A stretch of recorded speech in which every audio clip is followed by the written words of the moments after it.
right, good morning, everybody. Welcome to day 2 of our summit. I have heard some lovely stories of casino bands and nice bathtubs and good dinner and lots of good conversation. I am really enjoying getting to know you all even better.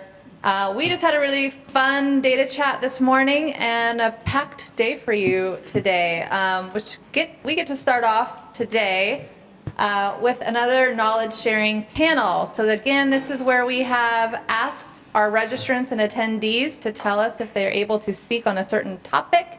And some brave folks have said, yes, we would love to share our experiences working within or with tribes and how it's going.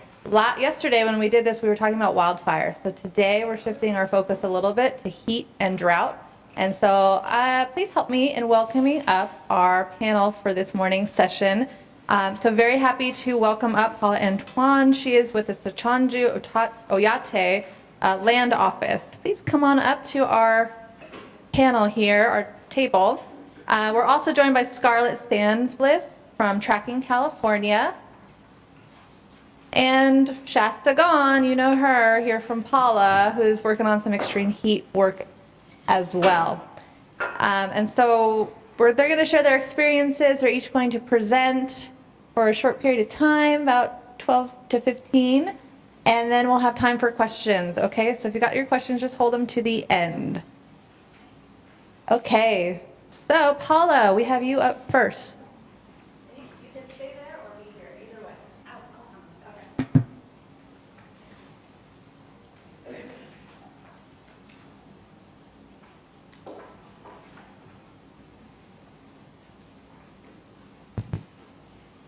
Good morning, relatives.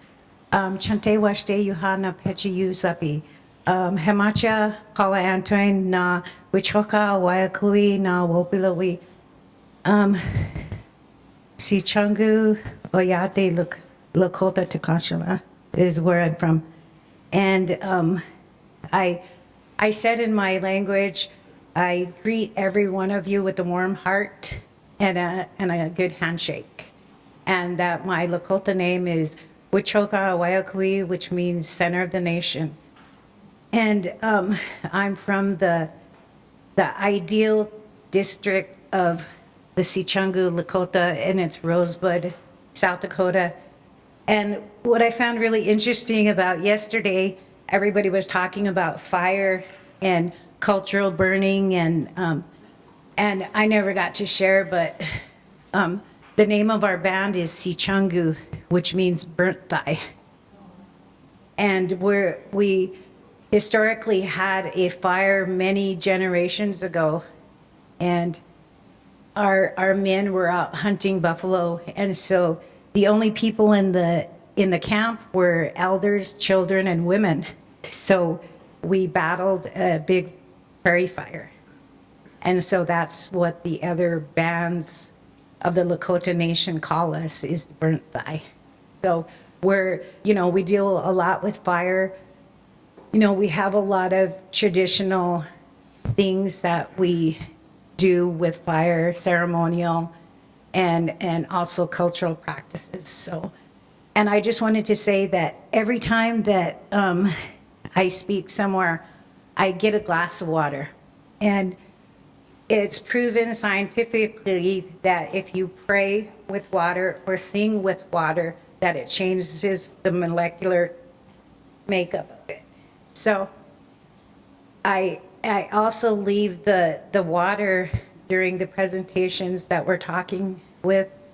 So the water absorbs all of our energy, our thoughts, our actions, what we plan to do with Mother Earth, and how we plan to protect it. So I always leave the water there so the water absorbs this all, and then after the presentation or the day is over, I'll take it outside and I'll pour it into the earth so Mother Earth knows what our intentions are. So, and so I asked Shasta if I could do this, because usually I ask a tribal member if I can share a song, and so this song it talks about, it kind of talks about what we're doing, you know, who we are as people, you know, how we're moving forward and how we're walking on the earth and what we want to do. And it's kind of appropriate actually today because I sang this song actually, which was really strange, but the same years ago when that guy was elected, I was standing in a camp in Standing Rock, and I'm sure you've all heard of Standing Rock and the No DAPL movement.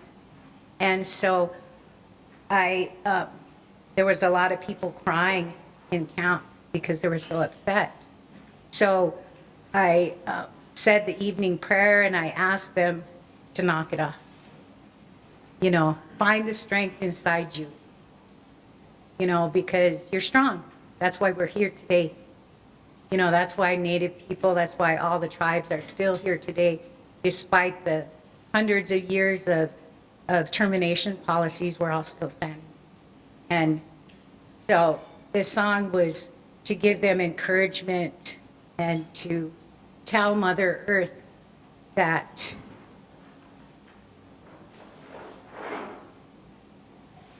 we need her help.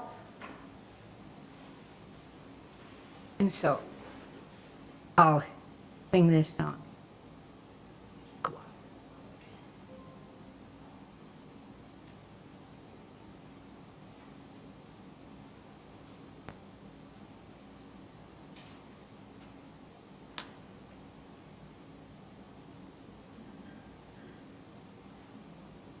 Sound away for a minute.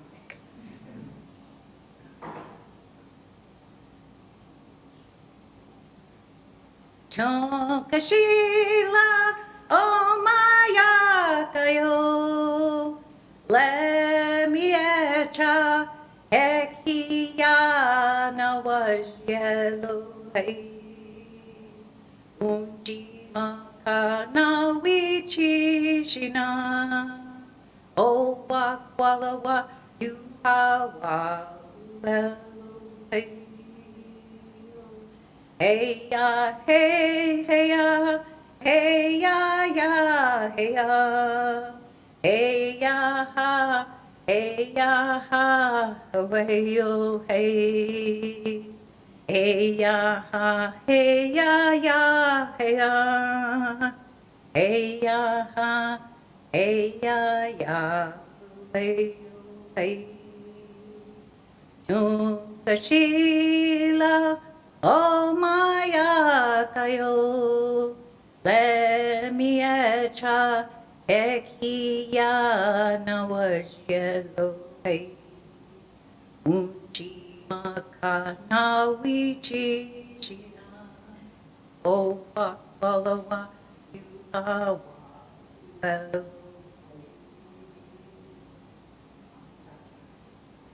Thank you. Okay, now we'll get to it. Okay. I kind of talked about, you want to just, okay. This is just Sichanga Lakota Oyate, and I'm going to talk about some of the things that we're doing. Go ahead, next slide.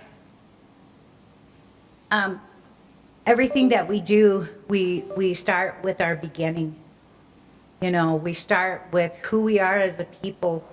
And one of our creation stories, it talks about Mother Earth, Inagaga, and the creations of Unchimaka, and Unchimaka means Mother Earth.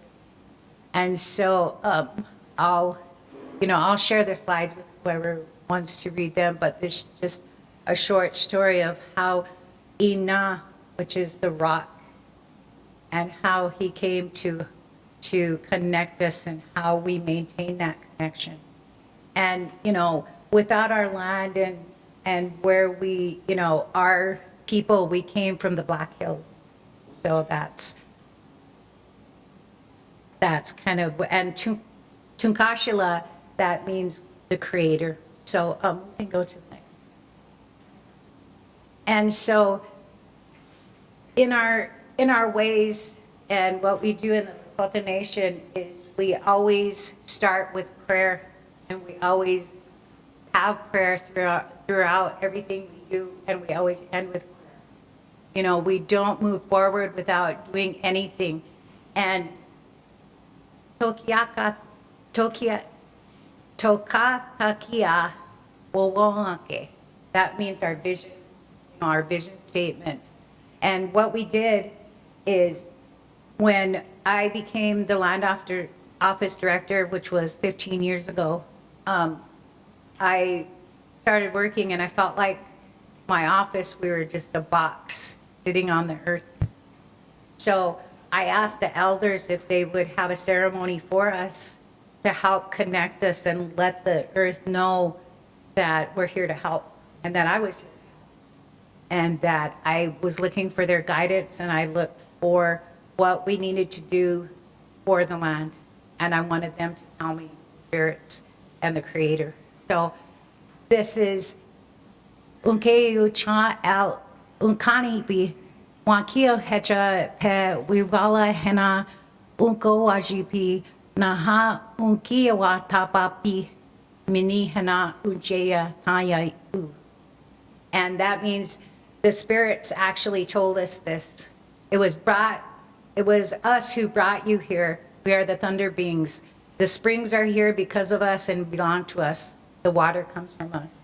So this is one of the statements that we really try to live by, you know, and we try to make our offerings and continue our ceremonial ways and our ceremonies to uphold what is this.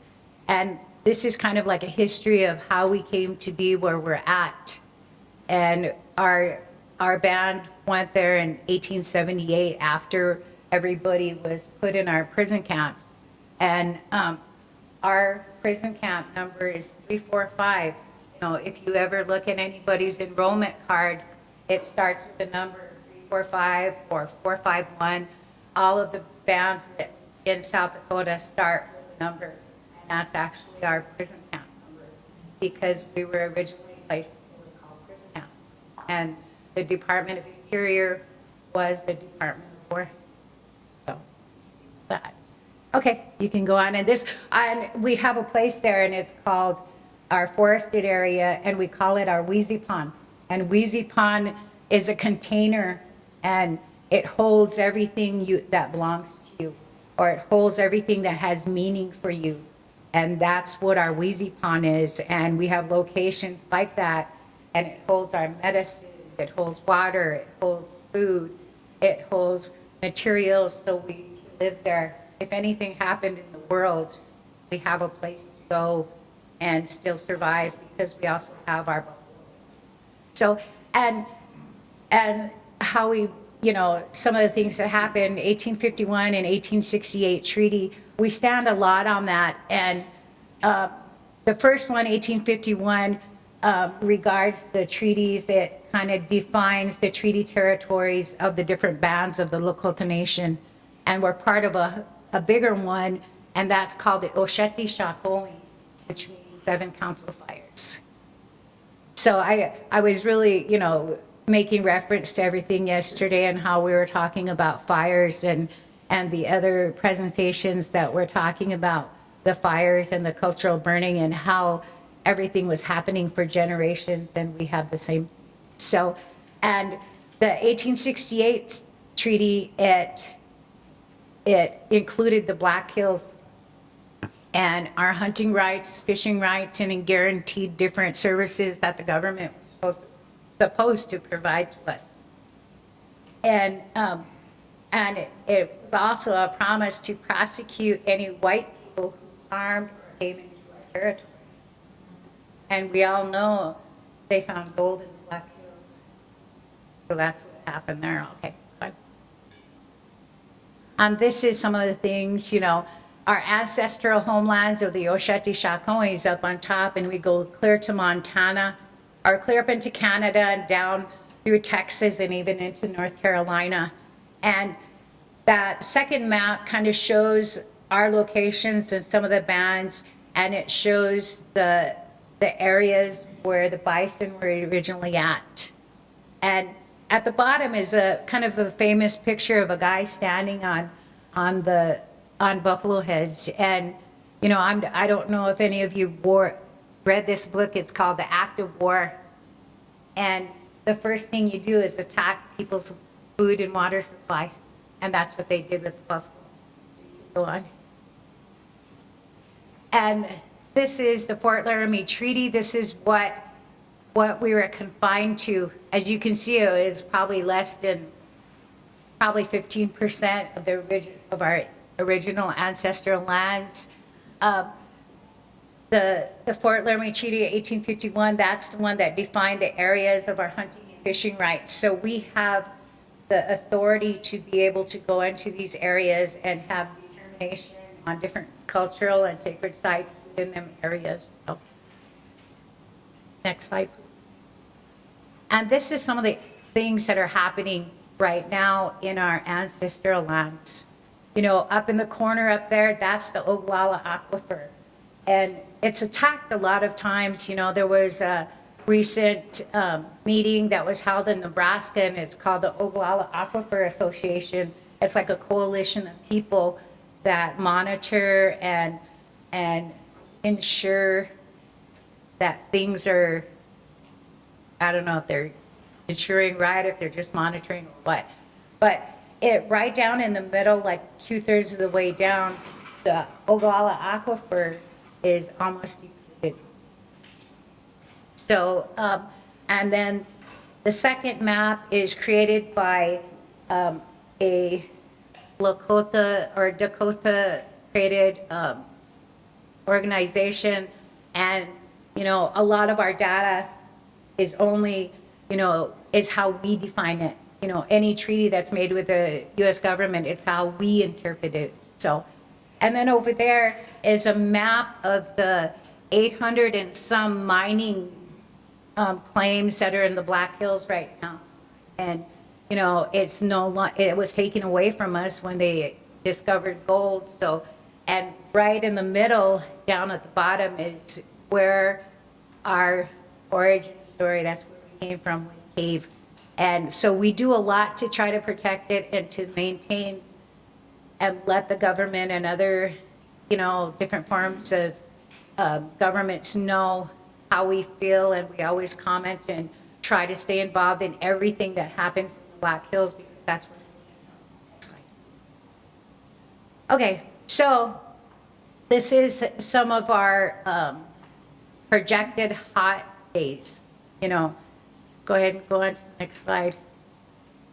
Our temperatures are rising, rain and snow are kind of rising, but, you know, a lot of times, you know, we're just fortunate to be able to start to work with different people at the state level, like with the state climatologists, and start to work with things and people and scientists. You know, I'm not a scientist, I'm not a lawyer, but this is how we're trying to monitor. And in the past, we've had very little monitoring stations on the reservation.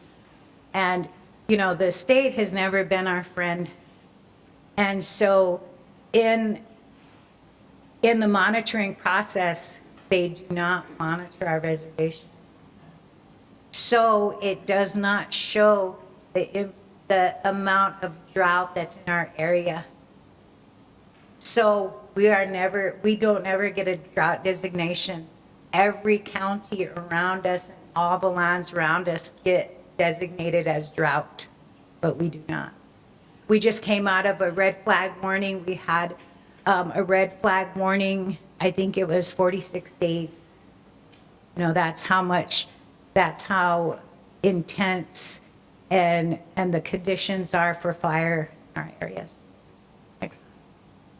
And so in 2019, we came together, and one of the things that I approached the Treaty Council with, where we started talking about this, and I was hoping more people would talk about this here, is climate refugees. I heard a couple people say that, but I have a lot of concerns with climate refugees, and I took them to our treaty council, and I said, what are we going to do? You know, and this is where we started our conversation. You know, we know that there are other Native peoples across the Turtle Island and the world that are going to be displaced. Their villages are going to disappear. The coastlines will be receding, if not in our lifetime, soon, and they're not going to have their connection to the land. So I went to our treaty council to ask them what we're going to do. You know, are we going to welcome them? Are we going to help them? Because I'm not sure what's going to happen with them and their ceremonies and how they're going to conduct their way of life after not being connected to their land anymore because it's no longer there. So that's one of the things that I took to our treaty council. And then we also looked at the other spectrum. You know, we're going to have people invading our tribal lands, squatting, and they're not all going to be good people. You know, not everybody's good.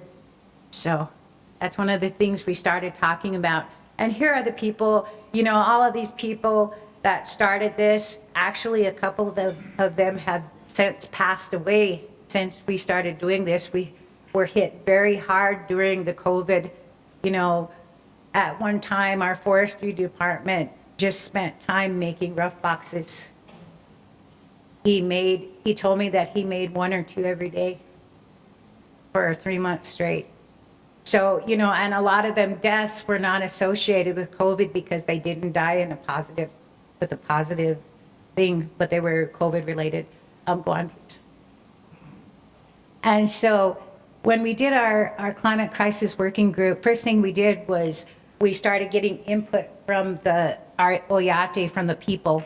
And we did that through community meetings, community surveys. We questioned and reached out to our tribal government and got their input. And we had elder interviews. And we did a lot of this through COVID. And, you know, there was a stay-at-home order.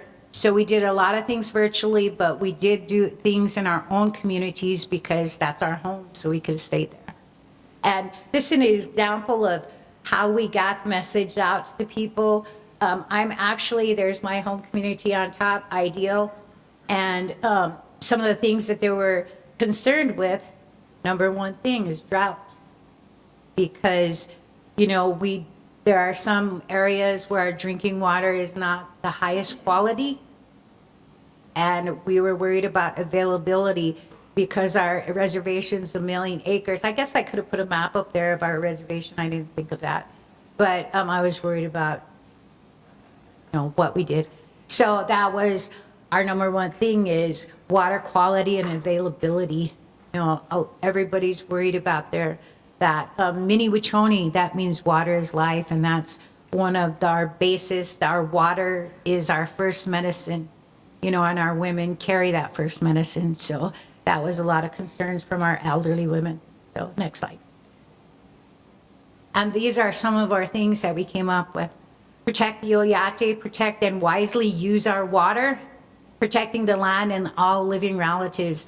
And that's what Madako Oyasi means. You know, I don't know if any of you have heard that, but it literally translates to all my relatives. And it's one of our foundational prayers. And that's what it means, that you're just praying for the entire Oyate and all living things, which is Daku Shkanshka, everything that moves, you know, everything that has atoms. You know, a lot of people don't realize the complexity of a lot of languages. You know, when it translates to English, it translates so simple, but it means so much to us. Next slide. Highlighted recommendations. Establish a permanent tribal office led by a chief climate officer.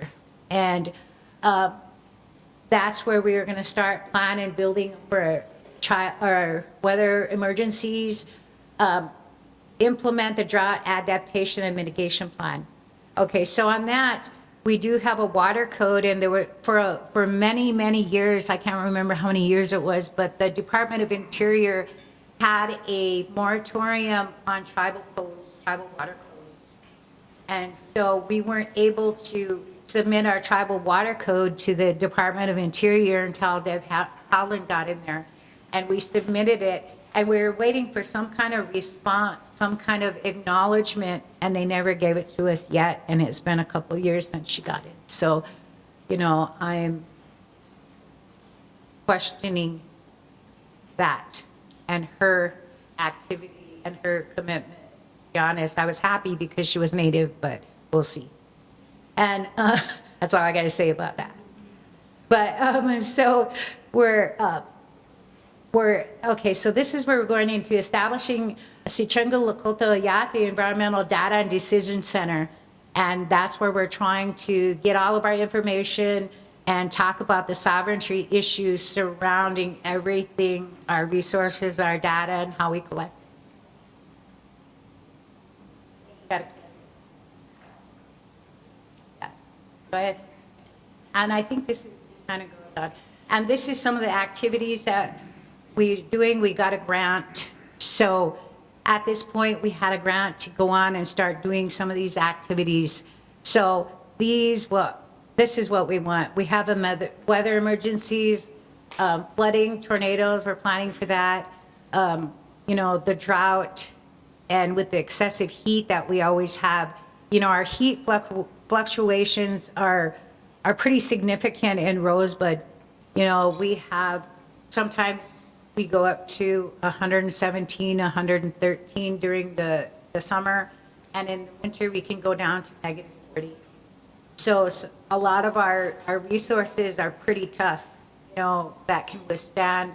And our forested areas and our trees are really sought after because they're resilient to that fluctuation. So they make good log houses, and they're really sturdy trees. So there's a lot of fluctuation, and during times of drought, it causes erosion. I don't have to tell everybody the impacts of all that, how that affects our water, and the availability of obtaining that water so we can continue on with, living and our ceremonial activities. A local weather warning system. We do now have that on each reservation, on each community. We have 21 communities, and in each community we have a weather sounding system, an alarm system where we can activate it and give out messages to the people in that community. And there's tornado warnings, there's different warnings that also come up on that. And we just had a weather station put up, and we're planning on 2 more in different areas. They're just working on that right now, so we can start to monitor the precipitation more, and it also monitors snowfall because we do get a lot of snow too.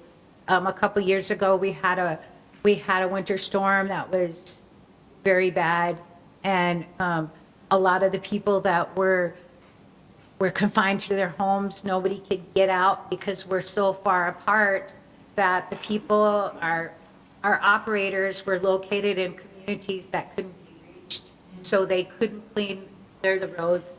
So we had to do a lot of things. We had helicopters come in and distribute food. We were totally stranded for a few weeks. There was a lot of people that couldn't get out of their homes.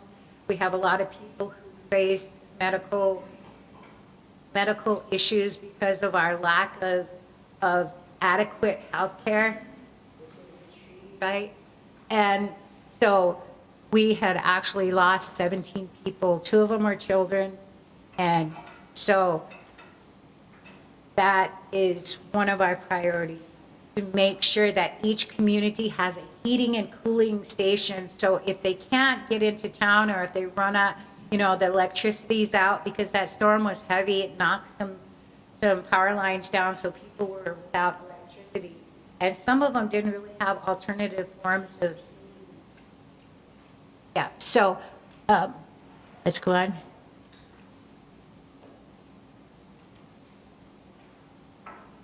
That's where we're talking about the water code, our mitigation plan. We do have one of them at Extend. We're actually trying to develop further resources on our reservations, including potable wells out there to have alternative sources for wildlife and for agriculture. This is some of the things that we're going to do, reduce overgrading, more tree planting. In the past couple of years, we had, I think every year they plant 40,000 trees. So every year we have a large tree planting effort. There are a lot of youth that are involved with that. And we are also going to begin doing some plant studies and mapping of some of our plants and our traditional. And we got this grant. So go ahead and go on. Yeah, we got our resilience grant. Okay, so this is our primary, we started doing this activity. We have a Sichungu Climate Center, and right now my office is that center. We have a data center. We just started upgrading our technology. We got some new GPS, plotters, track, different things so we can start to go out in the field and monitor different things. And we're collecting all of that information in a data hub. Let's see if I got it. Oh, we're talking about the mitigation plan, protecting and wisely using our water. Okay, go on. Yeah, it's talking about we do also have, although the Missouri River is so far away, we call that Minnesota. That's our traditional name for our river there. It's so far away, but it's not far away from my community because I'm on the east end of the reservation, so I'm really, but let's go ahead. Okay. And here's some of the things that we're doing with our data center. And one of the issues that has come up is data sovereignty. We're a sovereign nation, how are we going to protect that? We're developing policies and procedures, but we're also going to have to develop ordinances and tribal codes to support and protect our data. And where the location, we can't, even though it's in the cloud, everybody, oh, it's in the cloud, but where is the cloud at? Where is that server that supports information? We have to know the location of that so we can ensure that the laws of the area where it's at coincide with what we want. So that's one of the big issues there. Okay. And here's our beginning. Sichungudata.org. If you go on there, you can actually see this and look at some of the information that we've been compiling right now.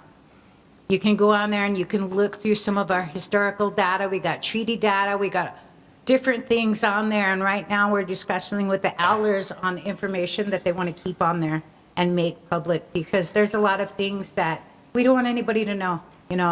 We want to protect it and we want to know how we're going to do that, but still provide them educational opportunities for all of our tribal membership, especially our youth. So this, you can go there and look, if you have any questions on that. We have a lot of map data in there. We have a lot of information that is from other public sites like weather stations and different drought monitoring. We got water quality. We also have some water quality information that we're getting from we have water resources and water and sewer, which provide us with a lot of testing. And so all that information is being tied on there. We have people that are being trained right now, and they're using Python, we're using coding, we're doing things with GIS in there. I actually went through some Python training, sometimes I was barely getting on my phone, and now I know how to code a little bit. So, so policy development, that's, what we're doing. Earth-based structure, okay, our next step, we're seeking funding for a construction of our actual climate center. We're building the base of the data, and now we need someplace to put it, and we need someplace to teach people. We need to have the elders come in. It's going to be a larger center that will also have the opportunity to support the heating and cooling centers and other emergency planning efforts that are going to go, like even be our incident command center if we need it, and kind of go off of that. And our archive, a lot of things we're trying to do is have our our youth. You know, we have a lot of cultural monitoring. We're trying to get our youth to be more active in that. And we're also providing like different CERT training, community emergency response training, to anybody who needs it, also the youth, so they can get involved and know that they're helping protect adoptees.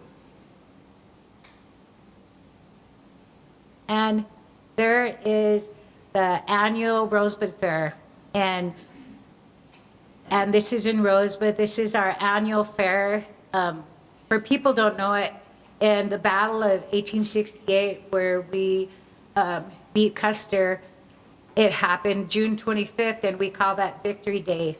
And after that happened, all the bands of the Lakota got together and said, let's have a celebration in Rosebud. And so historically, our tribal fair is the celebration for the victory at the Battle of Greasy Grass. And so every year it's pretty large, you know, and this is one of our grand entries, and they have a thing called Wachegli. And our celebration is the only one that has Wachegli, and it's the victory dance for that battle. And they do a kind of like it's like reenactment, kind of, not really, but it symbolizes the victory there. So that's, and thank you.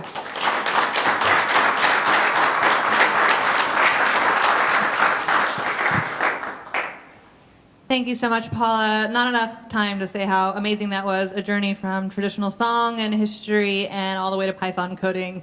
You're a talented woman. Thank you. Let's go to, yes, Brecken, California with Scarlett.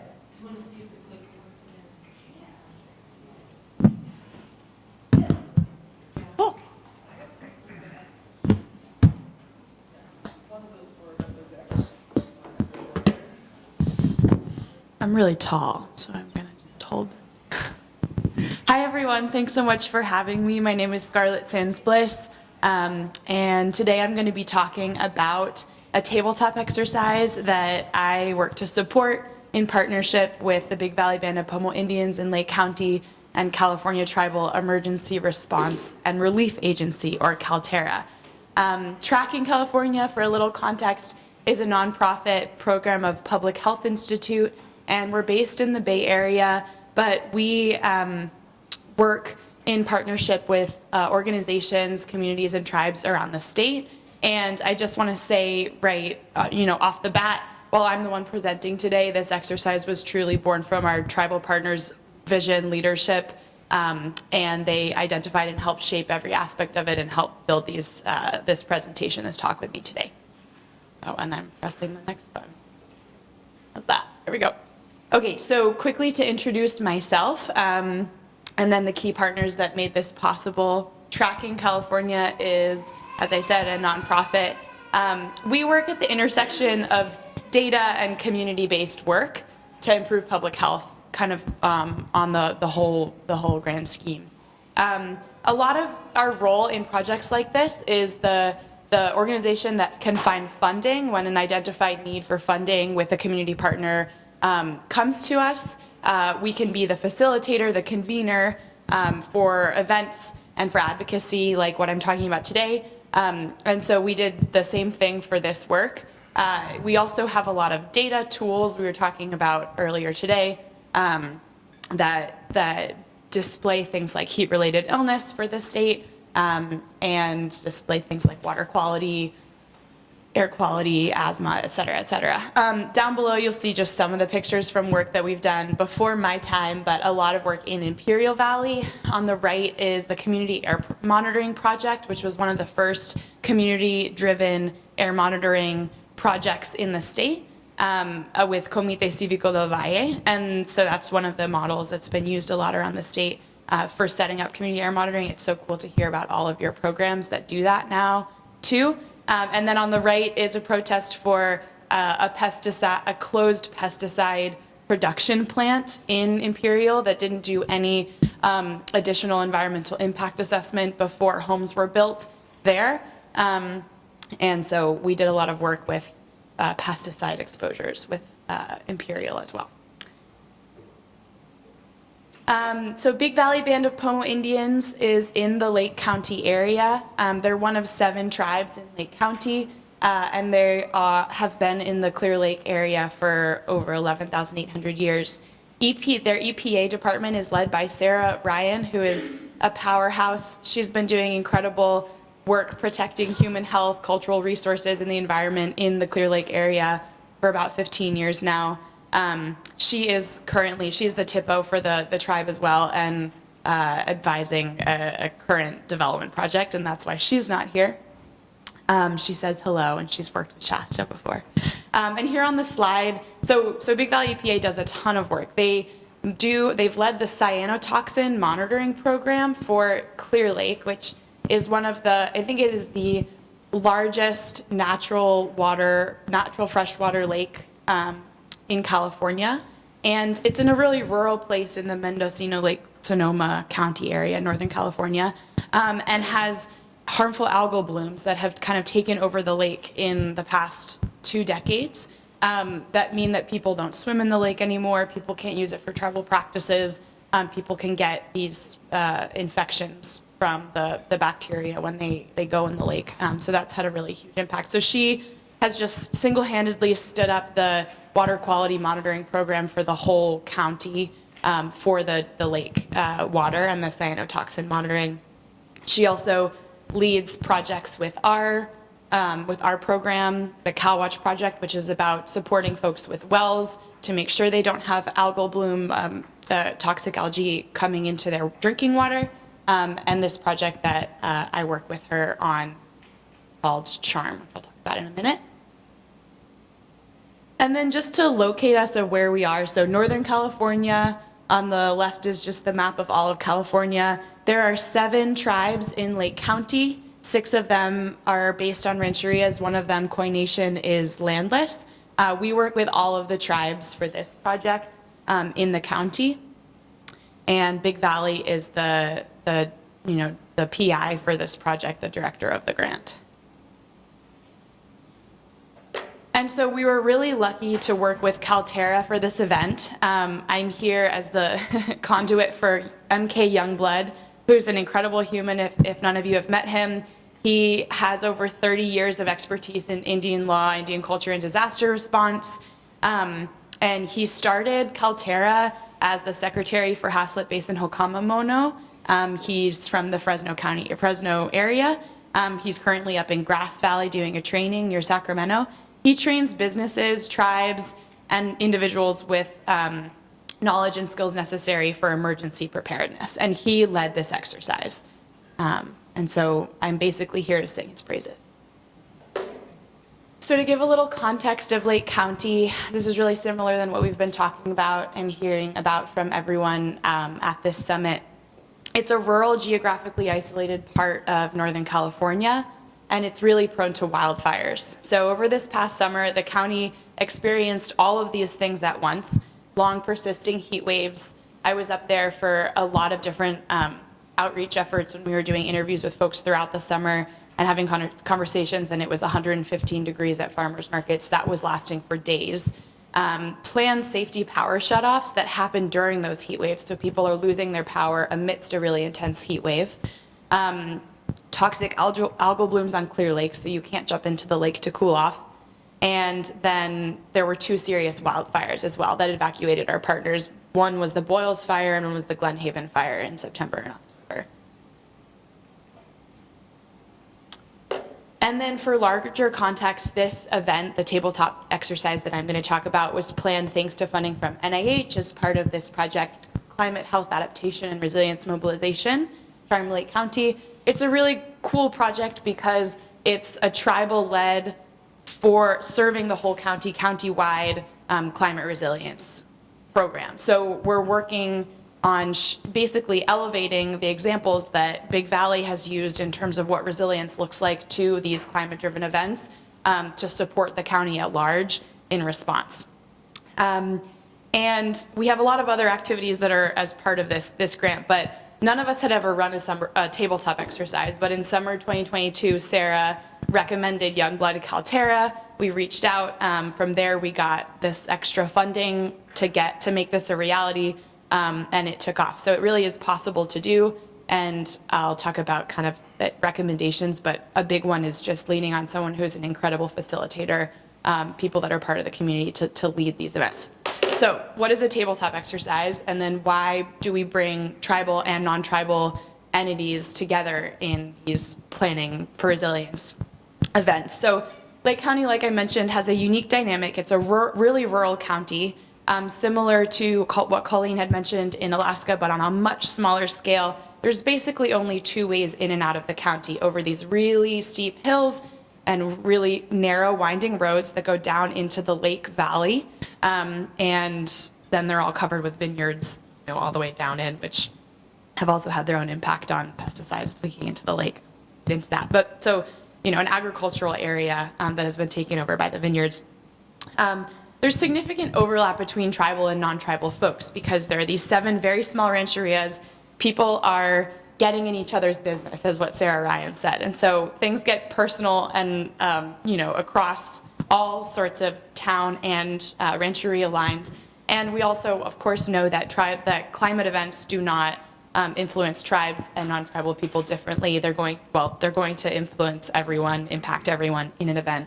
And so people need to coordinate in advance all together for preparedness and for these emergency scenarios. So a tabletop exercise, in a nutshell, is a simulation event played out in real time. It's basically a facilitated discussion with all the relevant people in the room walking through that scenario together. And so we held a 2-day exercise at Twin Pine Casino in Middletown. We worked closely with Middletown Rancheria for this project too, last May before the heat waves. And we had a few main goals. So first, we wanted to assess how prepared we were for an event like this.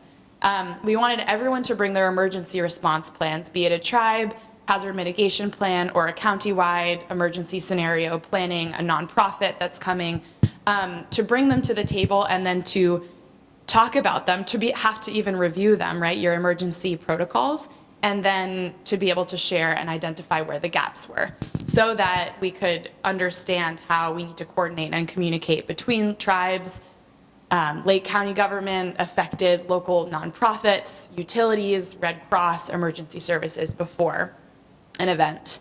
And so all with the goal of improving community resilience to extreme weather.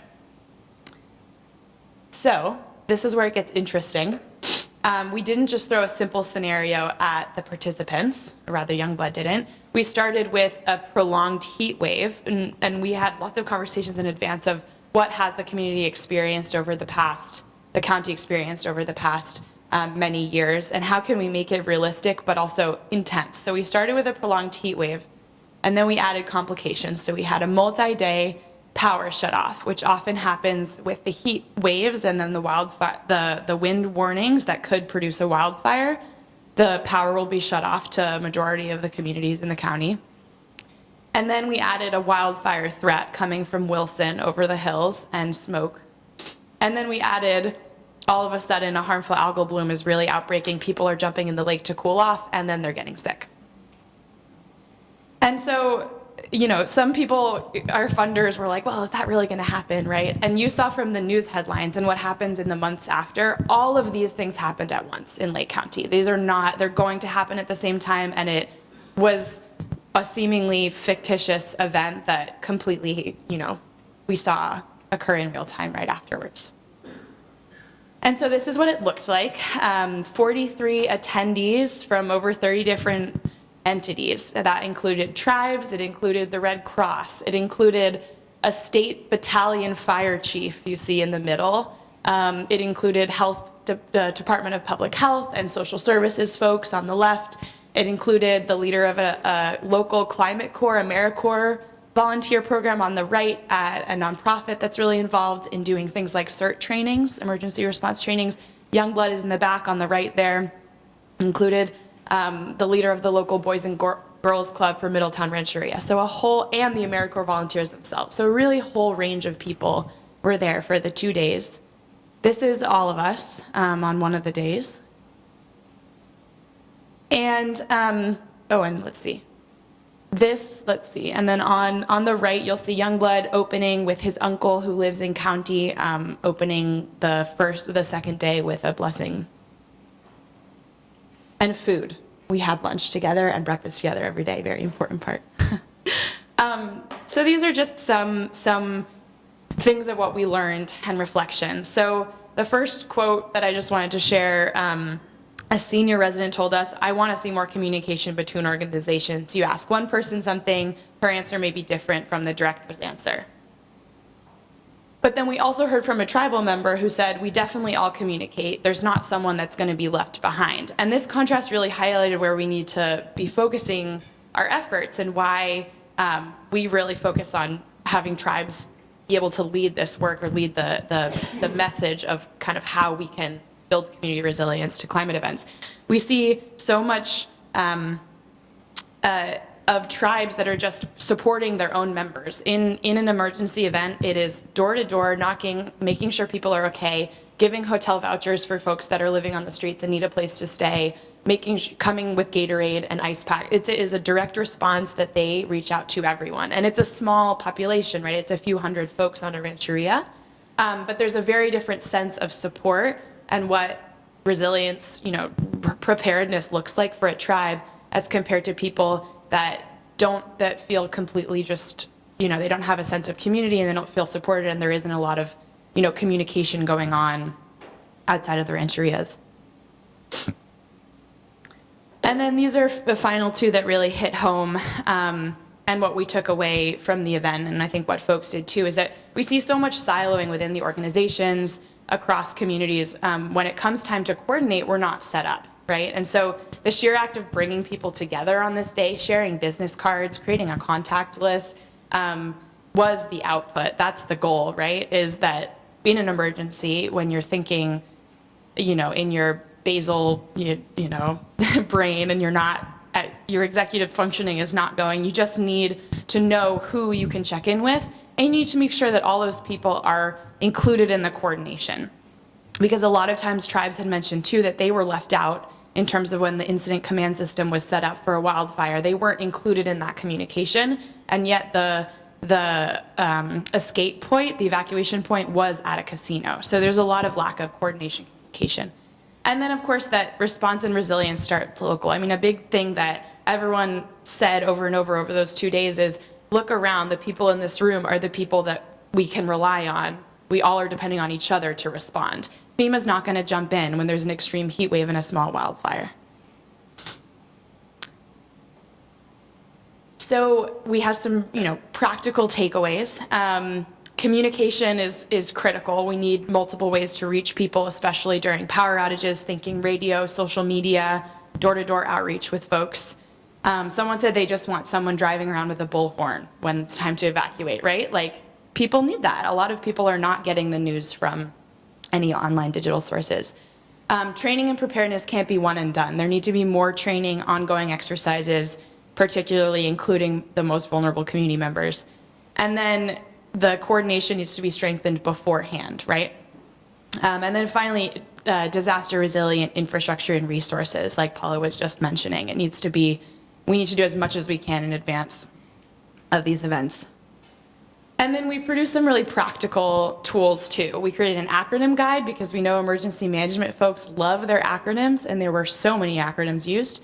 A contact sheet, attendee development documents and resources list, all of the hazard mitigation plans, emergency action plans, all in one place for folks to share and look back to. And then Calterra produced an after action report distilling all of these successes, challenges, next steps from the event. So what's next? My top tips: reach out to Youngblood, reach out to me, and I'll connect you to him.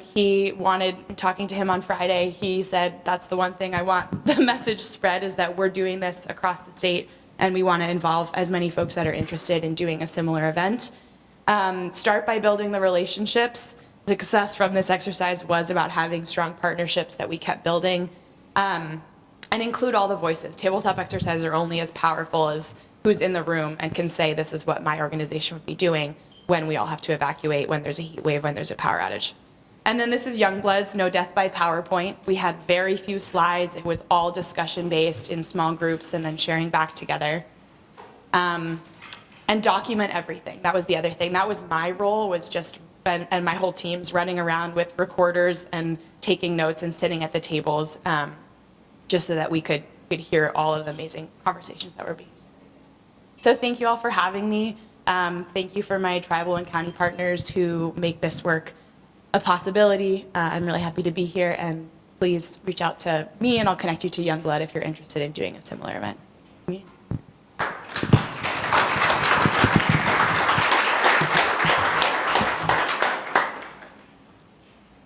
So you're not going to get any Shasta.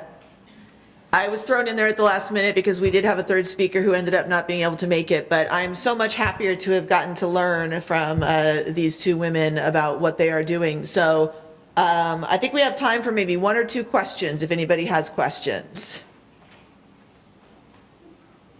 Yeah, Colleen. So I'm wondering, Charlotte, when you guys had your tabletop exercises, were you assigning, or did the tribes have people assigned to ICS positions? And if so, how did they get chosen? That is an obstacle, like nobody wants to sign up in our community. ICS positions. So are you saying ICS just developed and created by the tribe, or for the like county-wide ICS? I'm wondering, like, if people within the tribe are taking on incident command roles, if they're assigned, how they're being assigned, if people are volunteering. It seems like an obstacle for us. Yeah, I mean, so 5 of the 7 tribes have casinos that have large event spaces like this that are just open up and open their doors, have folks come in for AC, for food, et cetera, et cetera. So they kind of take on that role, and then for Big Valley, Sarah Ryan is she's doing the response. She's the incident command, and she's sending out text alerts to folks. So I think that it generally ends up being like the environmental director, which I think I was talking to Shasta's role as well. But that wasn't, I think that every tribe has that person, but it's exhausting, right? And it's a huge burden to be that person. So it didn't come up in conversation of, is there ever a point that we want to, that handing the baton for that role would come up? But it was more a conversation of making sure those people are in the room, in the, mobile crisis response center that I forget who we were talking about, that had the San Isabel tribe area has one now, but making sure those people are invited, included, and part of that so that they can be communicating back to the tribe what's going on too. There was a really intense experience in the 2020 fires for Big Valley elders, because the fire chiefs and the fire department who came in closed all of the roads down, and then people who had left the rancheria weren't allowed to get back in. There was no communication of why, just because they were trying to close the roads. So yeah, like lack of coordination in advance just meant that people were literally being not allowed to enter their own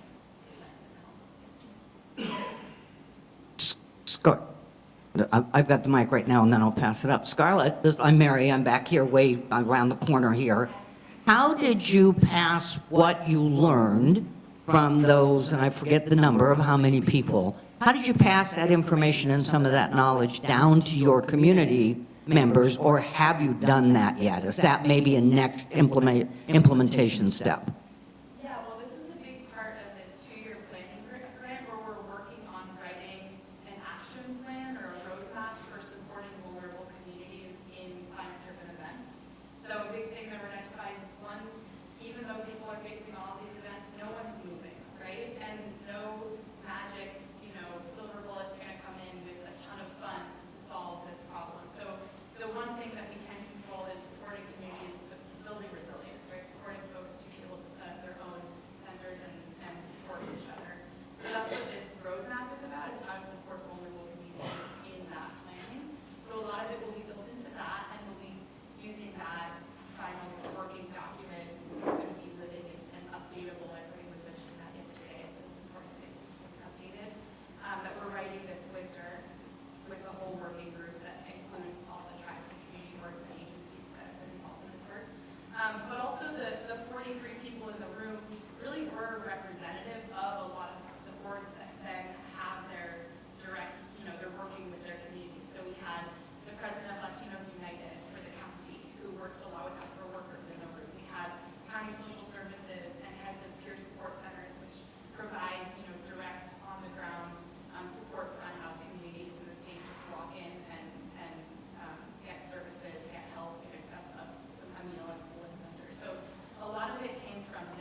Thank you. Let's give another round of applause to our wonderful ladies for sharing with us.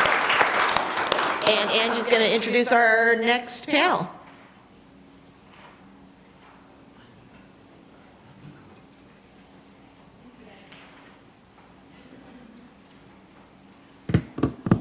All right.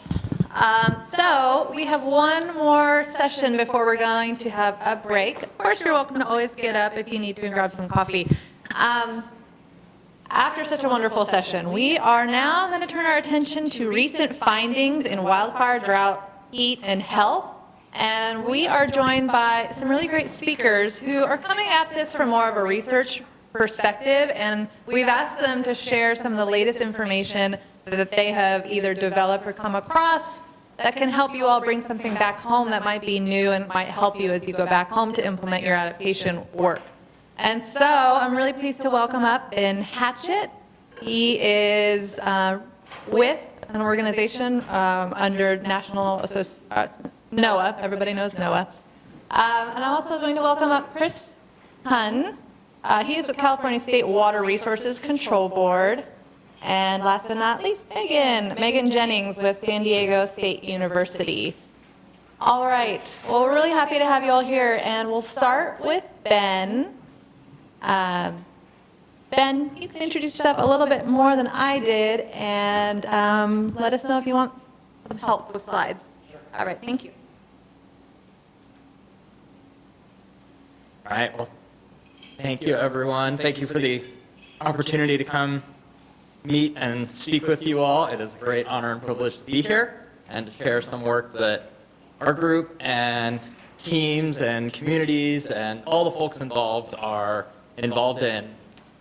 We'll be talking mostly about some of the research and some of the ways that we're implementing this across primarily California, but also some national-wide activities, and try to provide some insights from this practice of bringing good fire to the land, thinking about heat and heat communication, and handling all of these challenges that we're all facing right now. Okay, so we've heard about the current situation, and I think it's really important to always remember to not take too much of a far-sighted view of climate change and projections. Thinking 2100, 2070, that's in the future, and sometimes we forget that a lot of these changes and expectations are happening now, and they're happening sooner than we expect them to. And just keeping that in mind as we think about drought, like yesterday Shasta was mentioning, we have some new record in drought conditions from the U.S. Drought Monitor, which admittedly is somewhat of a political map, not necessarily directly reflective of pure drought conditions on the ground, but for the first time in the Drought Monitor's history, the last update had 48 states in some form of drought. First time that has happened. This year in Phoenix, Arizona, a nice, well, not so nice example, I won't say cool example. Every one of those little bars at the top here is a new daily record in heat for Phoenix, Arizona at the airport. And we're not just breaking records or setting new records, we're smashing records, and we're having these late season heat events where we've had this accumulation of heat stress throughout the year. Things to think about when you are working with messaging and remembering this idea of messaging fatigue. When it's the beginning of a heat season or any kind of season, people are much more receptive to that information, but they kind of get a little bit maybe bored or they're used to it later in the year, and at the same time those stressors are accumulating. And so it's really important to think about creative ways to keep the community engaged with that. And then of course fire, and this is probably a little hard to see here, but these are fire detections from several of our counties that I work in a lot, Lake, Napa, and Sonoma counties. Each one of those bars shows some of those major wildfire events in the past 10 years, leading to direct impacts to those communities, as well as those downstream from the smoke impacts. Smoke doesn't just affect those in the immediate vicinity, it can affect people many thousands of miles away. And these are all publicly available data sets and tools, kind of shown in order of increasing challenge to use, but this is the kind of information and this expectation of we're here now and we need to deal with this now that I think is important to highlight as you search for more funding to perform implementation or do planning and point out that we're there now and We need to deal with this now. We can see immediate benefit. So some of the work we've done on heat and more broadly hazard risk communication has really centered on what I like to think of as a very cost-effective approach to protecting people. If we work on the communication side, that's can be a lot cheaper than building a new cooling center or implementing some of these major infrastructure changes that take time. We definitely need to plant more trees. That is a huge thing, but that will take time for those trees to grow. And in the meantime, we can make a lot of difference by customizing our communication to best fit the needs of local people and really represent their values and desires for information, how they best receive that information, to really reflect the needs of the community. And the one term for that is commonplaces. Identifying those are great ways to really use those community values related to extremes. And that comes from work from Kristen Vandermolen and Catherine Lambrecht, largely.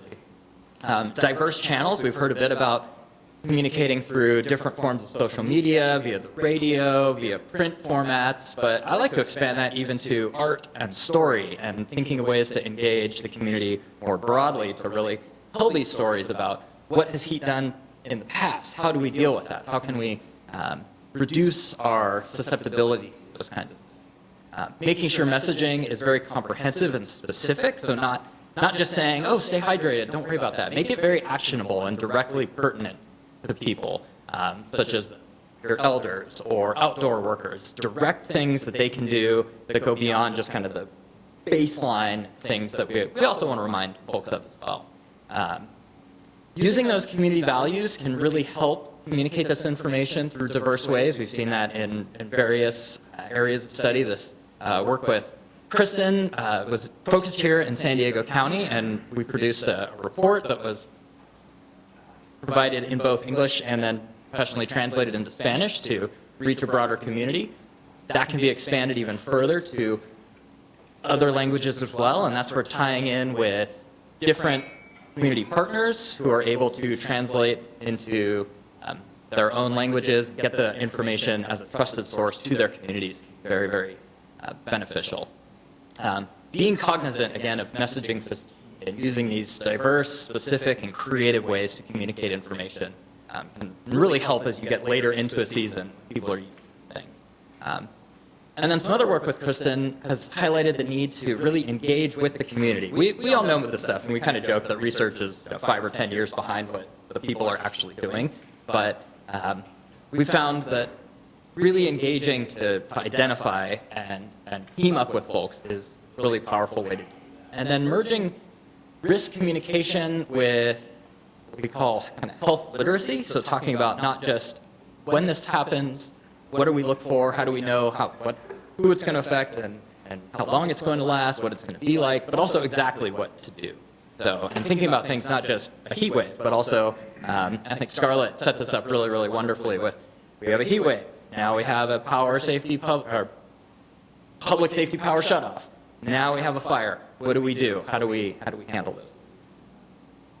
At the Fire Weather Test Bed, which is the group I work with, which is the new NOAA initiative that has been set up in the last year, and it's composed of half physical scientists and half social scientists, which we're pretty excited to have. 4 physical scientists and 4 social scientists all collaborating together to understand the needs of the communities with regards to fire and other extreme weather events, and to help better address those from the NOAA products that are being produced, the weather forecasts, and how those forecasts are being shared with all of you. This summer, we held our first large in-person evaluation, which is much like a tabletop exercise, where we bring in forecasters and folks to do training. We had some land managers from different states. We had the largest fire agency state in the nation, California, and perhaps the smallest, Kansas. So California has about 13,000 people in CAL FIRE. Kansas has a total of 13. So multiple orders of magnitude there. We worked through a concept that has been developed in Oklahoma and in the Southern Great Plains called a tactical integrated warning team. Many places currently have integrated warning teams that typically get together every year to talk about hey, we're going into heat season. How do we deal with that? What are our thresholds? How are we going to get the message out? And so that's kind of an annual thing. The tactical approach is every day as things unfold, sharing information, talking about the environmental conditions, using forecast information, using information from people in the field, and really trying to understand what's going on if something happens. Then detecting fires was really one of the big things that we wanted to work on here with the new satellite technology that I'll share with you in just a second for very rapid, often within 5 or 10 minutes. So kind of on the pace of the scale of these cameras, and in places where we don't have wonderful camera networks, these satellite detections can be very helpful in identifying fires that take place, getting some ground truth information from those, and then working through, are we going to issue what's now called a fire warning, which is different than a fire weather watch or a red flag warning. A fire is imminently on the ground and people may be affected. You can issue a fire warning, which is much like the alert you'll get on your phone through the wireless emergency activation system. That's like a flood warning, severe thunderstorm, or even perhaps an earthquake. This goes to everyone in the county or ideally within certain polygons that are drawn. So this was a really exciting event. This was our first evaluation that we performed. We had a bunch of folks come out, and it was very successful. It brought up a ton of challenges, or what I like to do is opportunities to improve. As we move forward, we want to expand the participation to more land managers, encourage and really involve tribal participation in this integrated warning team process, and you can do that through contacting your warning coordination meteorologist at your local weather service office. Those are the ones who are providing a lot of this information out. So to help them understand what kind of information they need to provide you with. So lead times or other kinds of things that would help you. There's a new dashboard that is produced. So this is the data, what that looks like from satellite. It's detecting fires, and then you can ultimately produce these warning polygons downstream of those areas. These groups also produce likelihoods of severe or large fires. That can be helpful in planning to just get the word out to the community as far as, hey, there is a chance. If something starts, it could be bad, it could be quick. Start making your preparations, especially for groups that take a little bit more time to respond to that. So the fire warning ultimately will just look like a polygon built around this, and it's within this area that wireless emergency alert will go to. This NGFS, or Next Generation Fire System dashboard, is available United States wide. It's still a little bit under improvement. We're definitely taking feedback on how that can be improved. The data comes in as soon as a detection is identified, and it will be color-coded based on an urgency ranking. So more urgent is going to get different colors. So like if you're in a red flag warning, you're going to get different colors there. And another activity that I've been heavily involved with and mentioned yesterday was really the impetus to change jobs from being a research professor and move into more actionable activities has been bringing community fire to the land. So some of my experiences, research needs and development, from bringing fire back to the land with a variety of different groups, primarily in Lake, Mendocino, and Sonoma and Napa counties. So implementing these activities requires a lot of steps. We've heard a lot about the needs and processes. I would kind of highlight here to really leverage and lean upon groups that have been doing this for several years. The Tribal Eco Restoration Alliance has been a really awesome group. Been doing this for several years. They have a lot of skills and experience working in these spaces, and they offer many, many trainings to help bring this information to broader communities at large. Monitoring and observation has been a really big piece of this that we need to keep it going, developing low-cost sensors for monitoring smoke, for understanding fire effects. What kinds of things are we doing? How are those working out over time? Really valuable to build tools, build places to put this data to understand what we're up to and how well within these spaces. So merging theory and practice, to summarize, really think about improving the communication within the community and beyond through diverse channels. Research offers starting points, but you can definitely customize this. Identify other ways that other folks can support your work. Reach out to them. Everyone in this space is very, very excited to collaborate and share what they've been learning over time. I apologize for the small text, but I wanted to give you all information later on to take this home and look at. Lots of great examples of growing momentum and in-progress implementation. Really would love for folks to join that by attending these training exchanges and considering needs that they've had as they've gone along. Really document all of this information. Learn by doing and learn while doing. Pass on this information to others, and then you can also use it to report to your funders and supporters where we're going. So with that, I will leave with just this kind of question of, as you implement, always think about what is working. How can you tell it's working? Isn't working? Loop in agencies and consider implement or iterative process of after action review. Think about what you're doing, how it can be improved, and where we can go from there. So, thank you very much.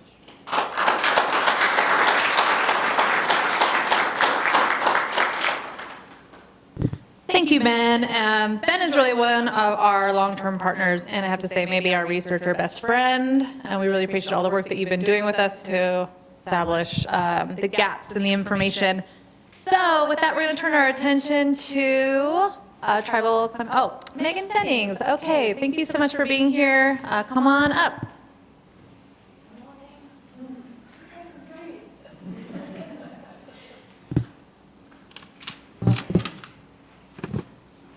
Well, good morning. Thank you all so much for having me here. I'm Megan Jennings. I'm a research ecologist, a conservation ecologist at San Diego State University on the homelands of the Kumeyaay people, and I'm really grateful to be here with you all today. I was sorry that I had to miss yesterday, so I'm excited to hear, what's been going on in the conversation. And I'm going to start off on this panel just by sharing a little bit about some of the research that we do in support of climate action and climate adaptation on the ground, mostly in California, but I think there's a lot of relevance. I think there's a lot of relevance in across different landscapes, and I was actually really inspired, Paula, what you were talking about in terms of the systems that you all are developing. Part of what we do is help make sure that we are bringing Western science to some of these actions to be complementary to traditional knowledges and tribal science. So I'm going to talk just a little bit about some of the work that we do to think about the interactions of land use change, changing fire regimes, drought. We have different projects in all of these, but things are sort of, all interconnected, and one thing is leading to the next, because as we have these conversations about what is important to people, what kind of information do you need, what kinds of things are you trying to do, and how can information that comes from Western science help support the work that you're doing in a bunch of different ways. So I'll talk a little bit about some of the ways in which we're doing that. So I'm going to start by talking about drought. So you'll see most of my maps are based in Southern California, again, because that's where we work most intensively and have a lot of community partnerships. And what you see on this map is just a change in climatic water deficit. It's one way of measuring drought that is essentially thinking about how the whole ecosystem experiences drought. And I think, one of the things, what you see on the left-hand side is the sort of recent past in the 80s to the 2018, and then on the right-hand side is what do we think is going to happen in the near future, and basically the browner it gets, the drier it's going to be. Well, we're already sort of seeing those things happen, and we're facing the outcomes of that. So how can we be more prepared, and not just prepared, within each community, but across the entire landscape by working together and establishing some common ground for how we can make decisions and think about the impacts that we're already experiencing and those that are to come. And so we start by having these conversations about what are you concerned about, what are you already seeing, and how can information that comes from some of these data sources, like the one I just showed you, how can that help in planning for these impacts and being more proactive? I think one of the things that happens a lot in Western planning and Western science practice is that we think of things really siloed. But that's not really the way that they are. And so trying to think across boundaries, not just across landscape boundaries, but across disciplines. And so you'll see here when we ask people what's concerning, in terms of drought or extreme precipitation, they're talking about wildfire, water supply, farming, wildlife, agriculture, erosion. So lots of different things. And it's because all of these things are interconnected. And I think that just reflects the need to be more holistic, which of course is not news to any of you, but to be more holistic in the way that not only we think about it, but the way that Western science provides data in service of making sure that people have the information they want to make decisions. So sort of to that end, we have a project that's funded by NOAA, that's focused on ecological drought. And so that may not be a term that you've heard all that much, and it's because it's something newer that's come out. This information is from a paper that came out in 2017. It's not new that it's happening. It's not new to people in terms of thinking about this, but in terms of, again, the way that we do planning, it's more holistic. It's thinking about, we have meteorological drought, which is, have we had rain? What is happening in our, atmosphere and with our climate? Then we have things like hydrologic drought, what's happening in our water systems. But really, I think, what we're trying to do is bring that all together to think about how does that affect our landscapes, our ecosystems, non-human relatives, and how does that interact with human communities so the information is more integrated. And so thinking about, like, when are ecosystems perhaps shifting beyond something that they can't come back from? Or, the services that the landscape provides, what the earth provides, is that going to change? And then thinking about the feedbacks, because all of these things interact. So really trying to get at what is the information needed to be able to better make decisions about what you want to do. So we're working towards a scenario-based approach where we think about, here in San Diego, of course, we have boom and bust cycles, so it's either really dry or really wet. So what do you want to do in any of those cases? And how can we better use, for example, seasonal or sub-seasonal information about where do we sit in that gradient between extreme precipitation and extreme drought in this particular point in time, so then we can be more proactive.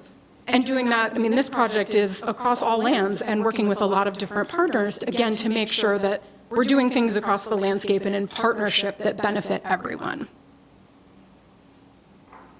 The other thing we're working a lot on is reframing fire. And so how can we, again, help provide information, but also be an ally to advocate for the idea of bringing good fire back to the land. This is Southern California, and so doing this work here is particularly challenging because when you've got 25 million people, there's a whole lot of fear about fire. But as many of you know, fire is integral to maintaining the landscape. And so how can we, in terms of thinking about where we apply that and bringing it into common conversation about land management and stewardship, how can we make sure that those conversations are happening more actively and being led by tribal partners? So, I think this is becoming more clear because this is a recent paper that looked at the threat of wildfire according to sort of different communities. And one thing you'll see is that when you look at Native American communities, the threat of wildfire is extremely high. Again, not news to anyone here, but the fact that it's coming out in papers and people are focusing on this, that in particular, here it is, wildfire hazard potential, anything on this map that's red is extremely high wildfire hazard. And what I have outlined there are our tribal reservations here in Southern California. Well, hemming people into reservations and then being in areas with high wildland urban interface means high wildfire risk. And so, again, highlighting the fact that this means that there should be more information and more resources targeted at mitigating fire risk, but also bringing in good fire to help manage that fire risk. So, but we're also dealing with these altered fire regimes. And so how do we sort of navigate that space where we're thinking about the fact that, in Southern California, we have drought vulnerability. So after a fire and we have a drought, again, these interacting pieces of information, we might not have recovery of the system. So in this first map, anything that's red is vulnerable to not recovering after a wildfire. Or, we're seeing vegetation type conversion where the more fires we have in our shrublands, it's no longer coming back as shrublands, it's coming back as grass, which is a flashier fuel and is more likely to ignite. So again, sort of thinking about these systems and the way the systems change and how we can manage them. So, we've been developing some information like this to hopefully put it into practice and put it into hands of decision makers within tribal communities to help plan for different types of activities that you want to be doing. So, what makes the community better prepared for the not good fire? What can you do after fire to manage the system to give it the greatest chance to recover in a positive way? And then what information is needed to support cultural burning and doing that on a larger scale? And really the idea here in terms of, what role does Western science play? I think it's to help support, are you working on a grant application? Are you working on a NEPA project, a burn plan? climate adaptation plan, just providing that complement to serve the planning and practice of the work that you're doing on the ground and really putting adaptation into action. So speaking of putting climate adaptation into action, I just wanted to highlight a little bit about, one of the roles we play is really to make sure that the science isn't just being provided to people and shared and it's, serving your needs by asking what is it that you need, but also thinking about how do we actually make things happen on the ground? Not just, we did some study and that was great and we learned some pieces of information, but how does that actually end up getting into the things we're doing on the ground? So, we've worked to all these pieces of information fold into, for example, a montane forest conservation strategy for our Southern California's forests, which are greatly imperiled because they're very small, they're isolated. Putting it into action with a resilient restoration project, and then supporting Indigenous stewardship for climate adaptation. And so I'm going to talk just a little bit about two of these projects as kind of a highlight about how we're trying to make that translation from information into practice by supporting people who are doing the work. So the Resilient Restoration Project, I know there's a lot going on the screen here, but this is just a screenshot of a data portal that we created. This project was really meant to support people who were interested in making plans for restoring plant relatives and thinking about what the climate impacts were likely to be to some of those important sources of food, fiber, and medicine. And so this is just one example. So we had a team doing climate modeling for these different species across the state and then very specifically in Southern California. And so this is just an example of, there was a lot of map products produced, but this is an example of a comparison of different oak species. And what you can see on the bottom is, on the x-axis is percent habitat loss, and then the Y is a bunch of different species of oaks. And what you can see is that interior live oak, valley oak, Engelmann oak are likely to experience the greatest amount of habitat loss. So that can potentially help in deciding, hey, we want to make a plan to make sure that we can restore these species and be active in maintaining them and stewarding them. And maybe things like scrub oak and coast live oak will be a little more resilient. So how do we want to plan for that and take action thinking about those climate risks? And then with those maps, people can get really specific and say, how is this likely to play out in the place that I'm concerned about, a sacred site, important gathering location, whatever it may be. And then all of that is working to sort of translate into practice with our Connects project, the collaborative of Native Nations for climate transformation and stewardship. There's a lot of different components to this, and it's working in partnership with all these different folks whose logos are down at the bottom of the screen here. But really, it's about putting climate science and data into action on the ground, led by a lot of these different partners. And you'll see that there's university partners, tribal partners, and nonprofit partners. And really, it is about creating this community of practice and supporting others in this sort of interchange of information and data where it's needed and wanted. But also translating some of the information, the science and data into hands-on training and getting people the information and sort of training and practice that they need. My partners at the Climate Science Alliance who are engaged in all of this work, my colleague Althea Walker was supposed to be here and she wasn't able to, so I'm just sharing a little bit of what she would have talked about, which is, we're doing some of the science development, but it's also coming into, for example, workforce development training for fire and fuels. There's been some restoration planning, if you want to do a greenhouse or looking about seed propagation, things like that, putting that into practice through hands-on training.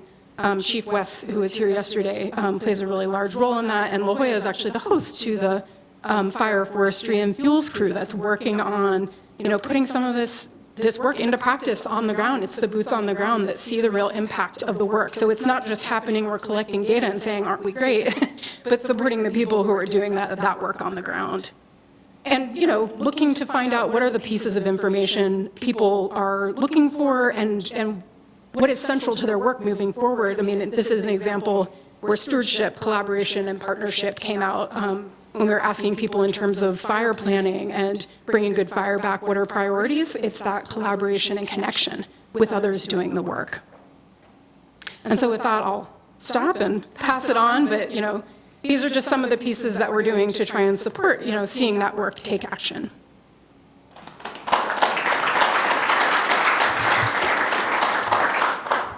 Thank you, Megan. Completely nailed the assignment of trying to figure out how we take this information into practice in community. That was amazing. Okay, and last but not least, we have Kristen from State Water Board.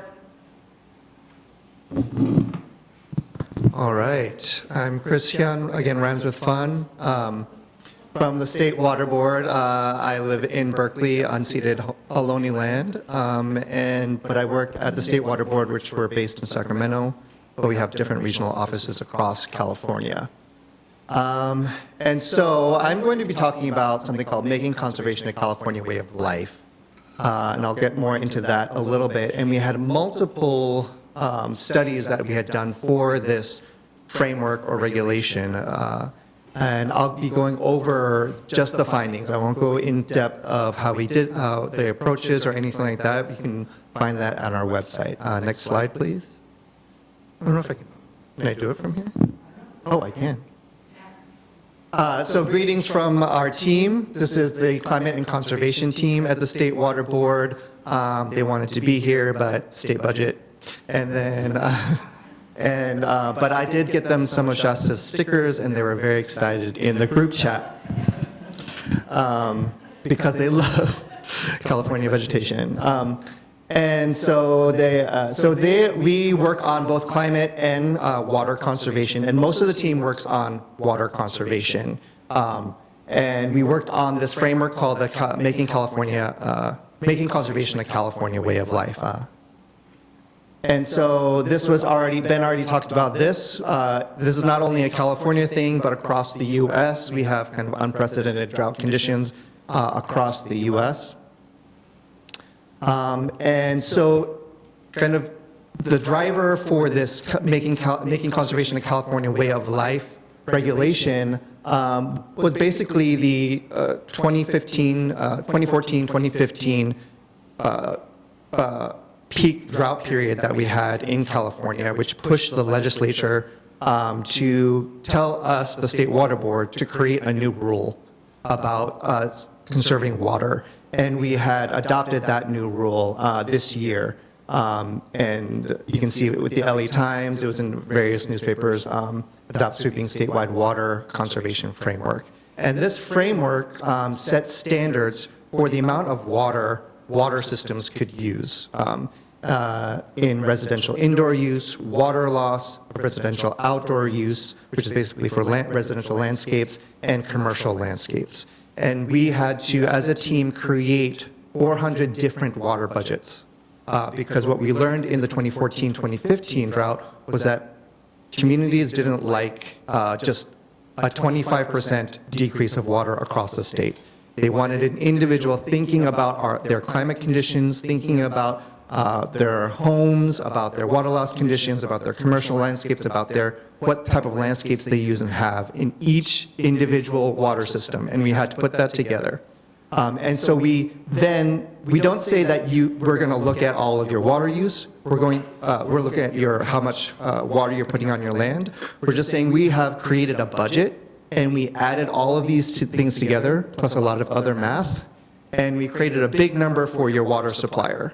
And that's the target for your water supplier. We don't care how much you put on your lawns or anything like that, as long as you meet that final target for your whole water system. We'll just be keeping track of that water system to water system, and there are over 400 water systems across California that we will be tracking. But that's what we did.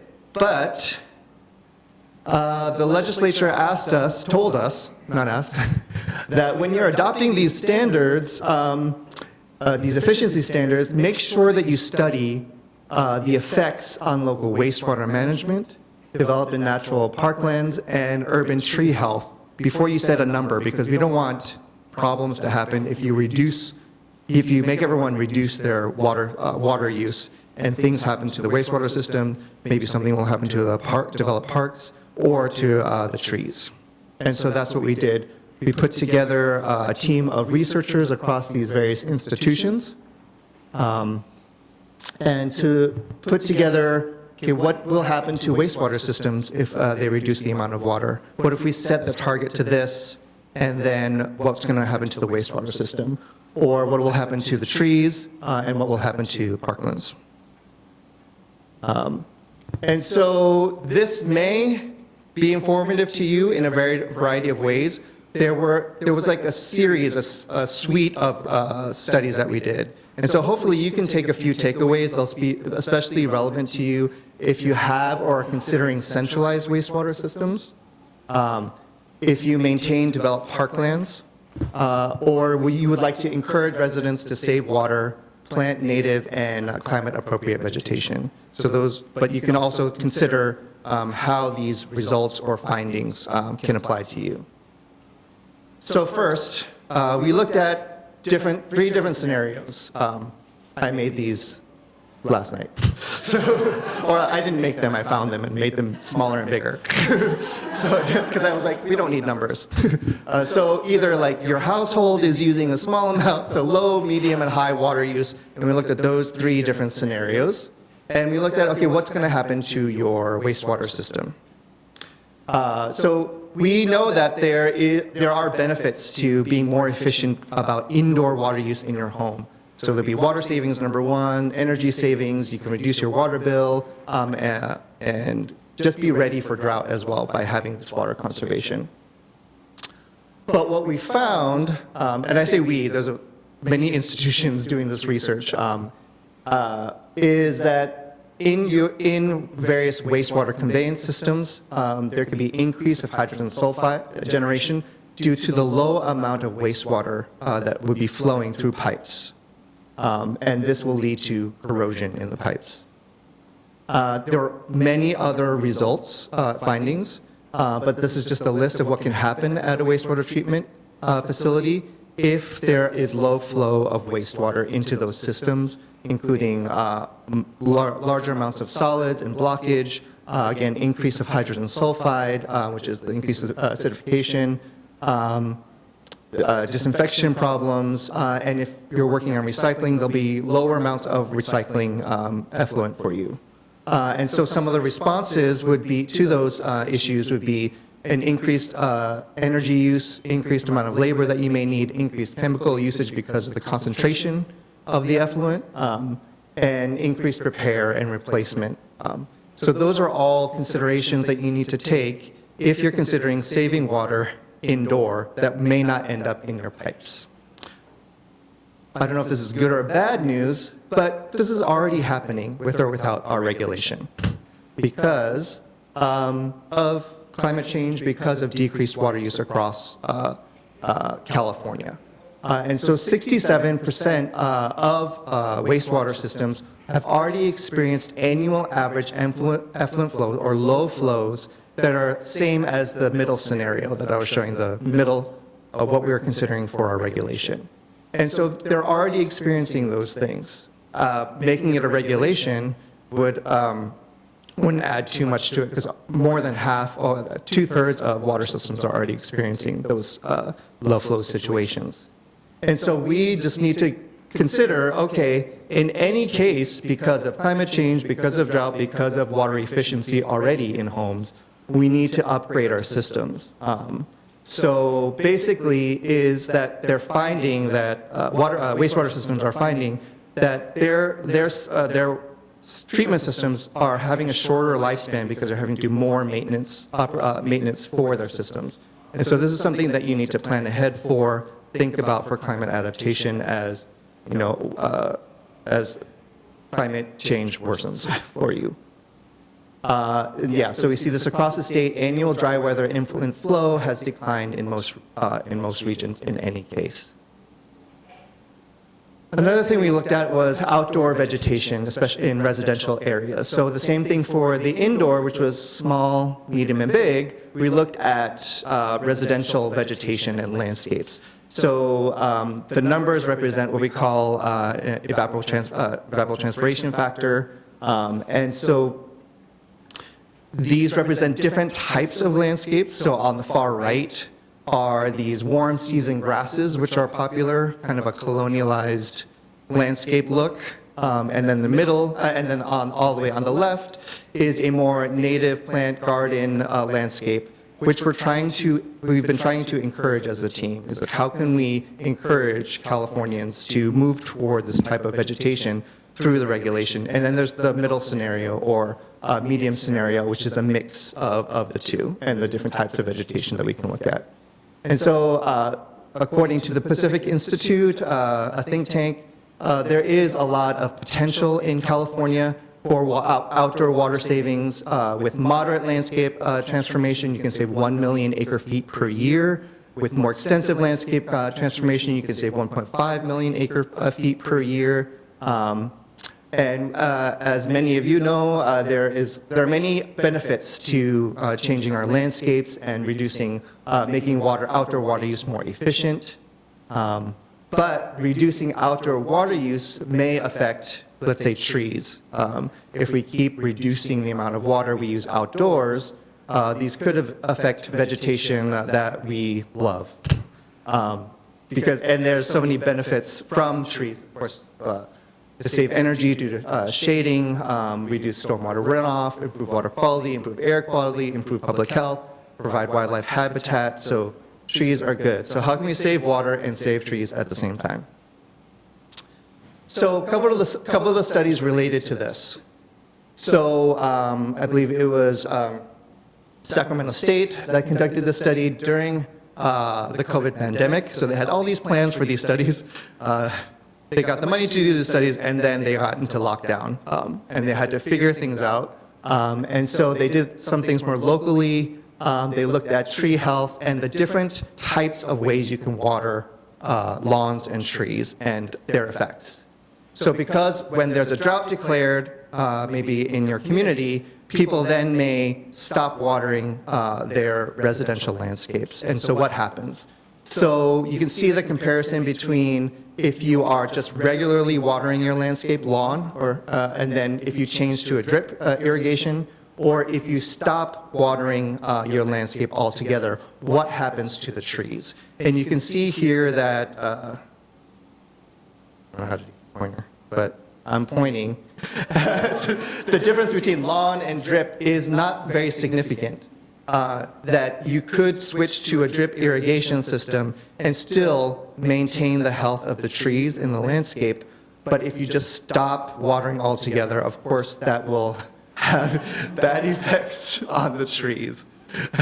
And so if a drought is declared, just you need to, the communication is key in terms of keep watering the trees, but not necessarily the lawn or the grass.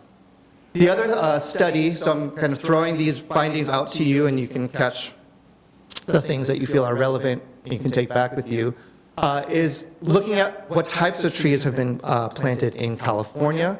And they did all sorts of things to figure that out. And they found that most trees are medium water use species, and that the low water using tree species have not been prioritized. So they are the oldest, biggest types of trees in California. And so the more younger, smaller trees are the more that are the ones that use more water. So we need to think in terms of planning within our regions and neighborhoods. How can we prioritize these lower water using trees over the ones that are being planted now, which are higher water using trees? And second to last research was this look at the three scenarios of low, medium, and high water use. And we found that across the three, even with the low water use, there was very little risk to trees dying or trees being affected. And you can see this across California. So it just in that last lowest use scenario, scenario number 3, which is kind of flipped, you can see there are fewer red dots, which are higher risk to the trees. And in most of those scenarios with the high risk, if you just stop watering grass and lawns, then you can actually save the trees if you wanted to, and if you transform that landscape. And so these are the numbers. These are the number of water supply systems across California at different risk levels. So you can see that the high risk does increase, and high risk just means there's not enough water for trees. But again, if you transform that landscape to more native vegetation, to more climate-appropriate vegetation, you could still save those trees if you focus on that type of vegetation and watering scheme. Then the final study was a study talking with different parkland managers. These are developed parks.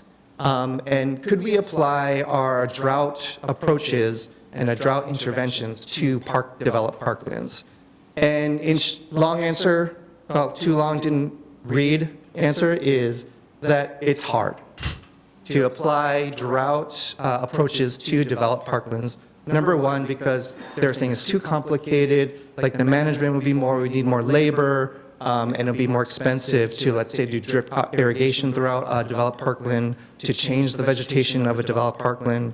And the second thing was that the public need a variety of things from a parkland because they want the grass. They want grass that takes up a lot of water to sit on, and they want different types of trees in a park. And so that makes sense because people go there. So one of the things to consider is if you're trying to advocate for preparing for drought in the long term and change vegetation, consider focusing more, do what you can in parklands, but consider more on residential areas to consider advocating for transformation of landscapes in residential areas while advocating for people using the parks for their other needs like sitting on grass under a tree. And that's it. So, so hopefully you got some takeaways from that. You can find all the studies on this first website. Second website is our climate website at the State Water Board. That's my email. You can join our climate email list if you want more information. We're also developing new climate policy at the State Water Board. And so if you'd like to be involved in that, please email me. Thank you so much, Chris. We do have a few minutes for some questions. Really appreciating the latest and greatest information that's becoming available. I'm hoping it's starting to gel for you and thinking about how you might use it in your community. I'd love to hear questions for them or just how you might use anything you just heard to make decisions about actions at home.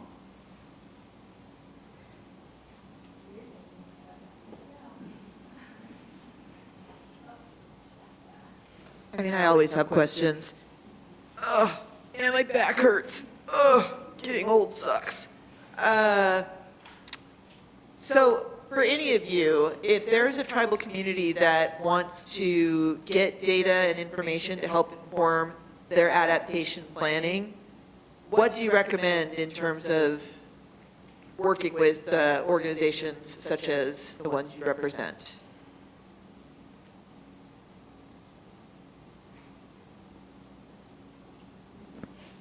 I mean, I'm sure we could all speak to this in different contexts, but I would say, it kind of depends on the scale of information that you need. So there's a lot of information out there at the national scale, but that's not always useful in making a local or regional decision. And so I think talking with folks to find out, how much they're engaged in development of those national products, downscaling of information to that local scale, what are they doing to help make the information regionally relevant to you so that it is actually informative at the scales that you want to be planning at. So I think having those conversations are a great way to start. And then also just asking questions about, I personally find it overwhelming, the amount of information is out there, right? And what is actually relevant and reasonable to be using for whatever it is that you're trying to do. So I think also asking people about how they go about the process of sort of deciding what's a good or a valid data source, again, at that scale that's relevant to, where you're trying to make decisions.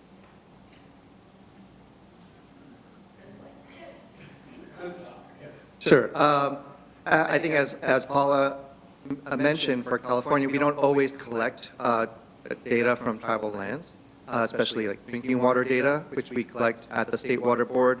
I think one of the most relevant data that we have would be we are digitizing our water rights management system.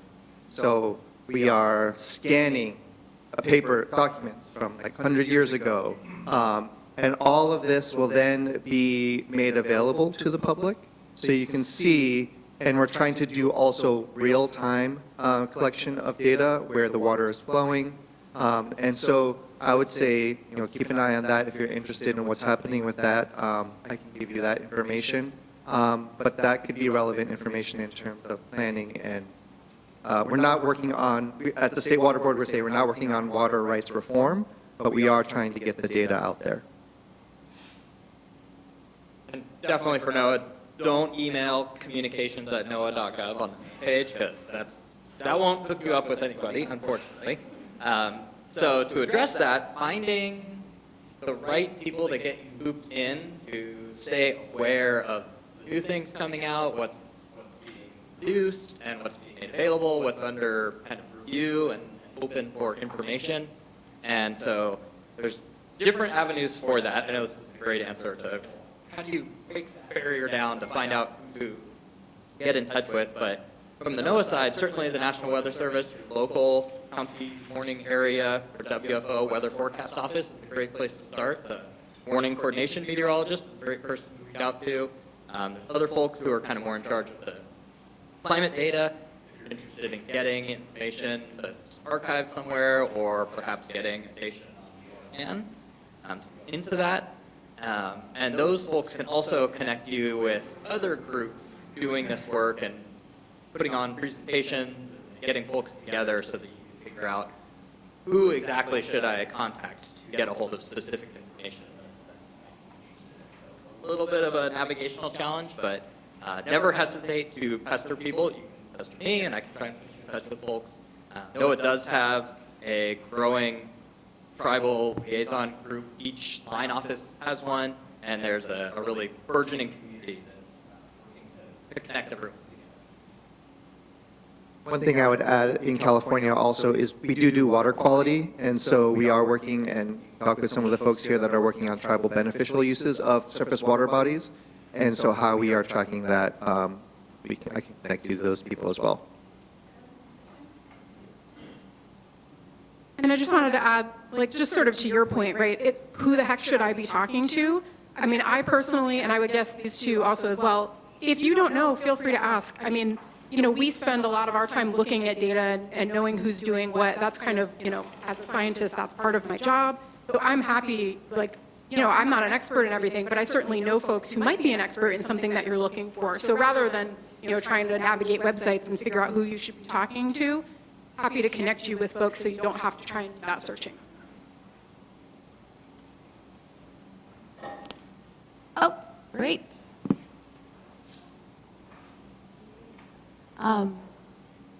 Yeah, I know you weren't here yesterday, Megan Halka, but something we were viewing within the presentation I gave was the importance of including tribal nations, which includes the leadership, elected leadership, as well as community members, the ones that actually have stewarded the knowledge over generations.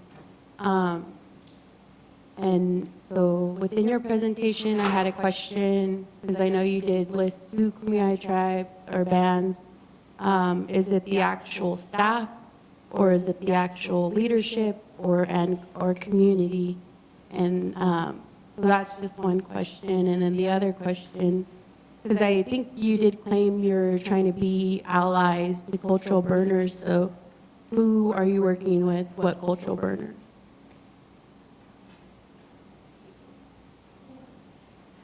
I pressed a button. It's still working.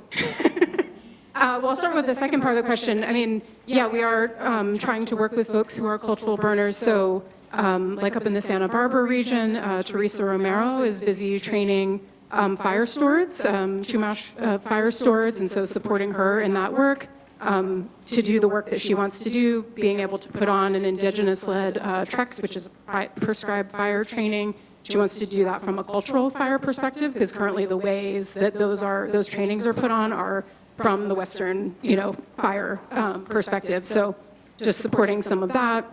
And then, other folks who are working towards those activities. So, La Jolla put on a burn, and they wanted to do it as a cultural burn, but of course they went through some of the more, Western process of, doing the planning, getting BIA approval, and so sort of did, kind of both sides of things. And I know Wes and Jolene were here to talk a little bit about that. So I think people are going about it in different ways, and so just supporting in whatever direction that looks like for the individual who's sort of leading that effort up.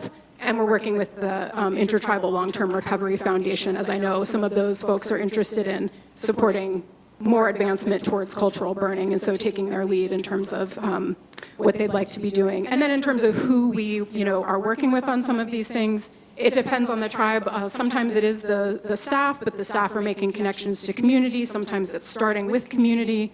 And then where, leadership is interested in being directly involved, speaking with folks, at least, we've made presentations to SCTCA.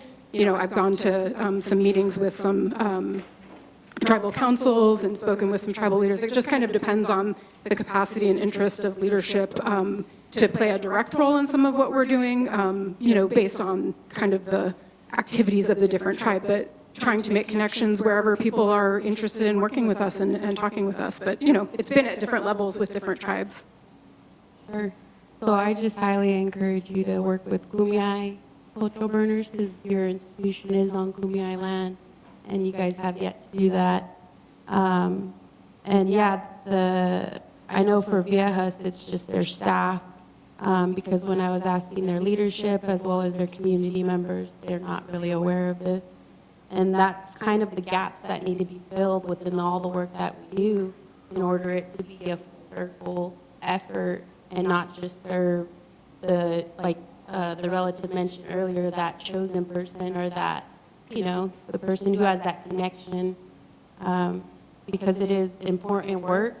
That Forest Montane project goes all across my homeland, and we have yet to be involved in that project in a respectful way. So I look forward to that whenever that comes about. Chairman Osuna came to a meeting about that. I've chatted with him. I've chatted with Joe. We've had a number of conversations. Yeah. But we've chatted with a number of folks about different interests in seeing things move forward and what they'd like to do in their work moving forward. Sure. All right. Thank you again so much to our panelists. Please bug them. That's why they're here. And we are going to take a break. We're going to take 15. We're actually on time this morning. This is fabulous. So we're going to take 15, and then when we come back, we're going to have a data activity. But I shouldn't have called it that because data sounds terrible. We're going to have a fun activity with stuff. Yeah. So come back. Yeah, more stickers.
I'm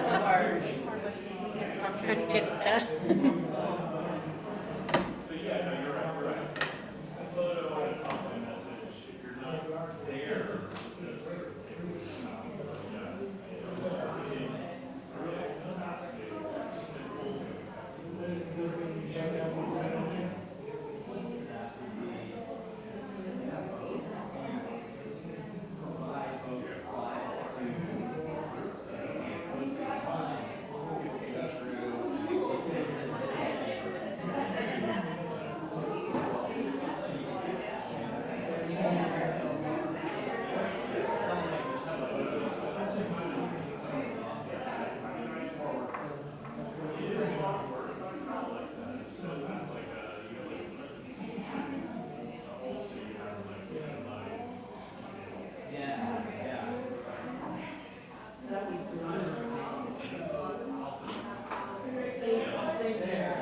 know, another cheese filled with croissant.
No time. Feeling good?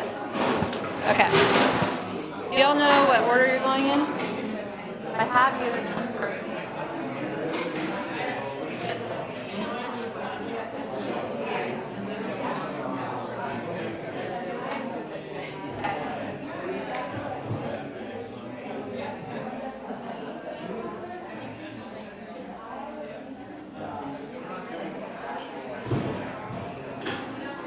The workbook, or we have like reflective questions.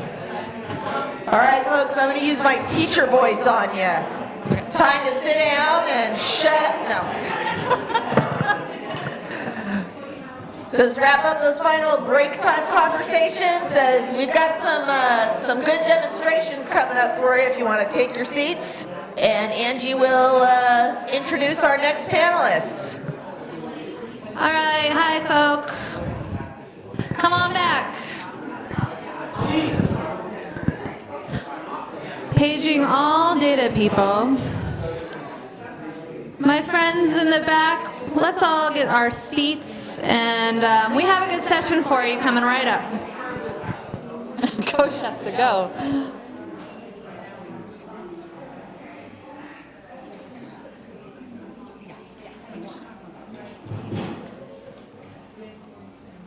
All right, hi Colleen. Okay, thanks everybody. We are back. Okay, so we are sort of continuing a journey of information on this next session.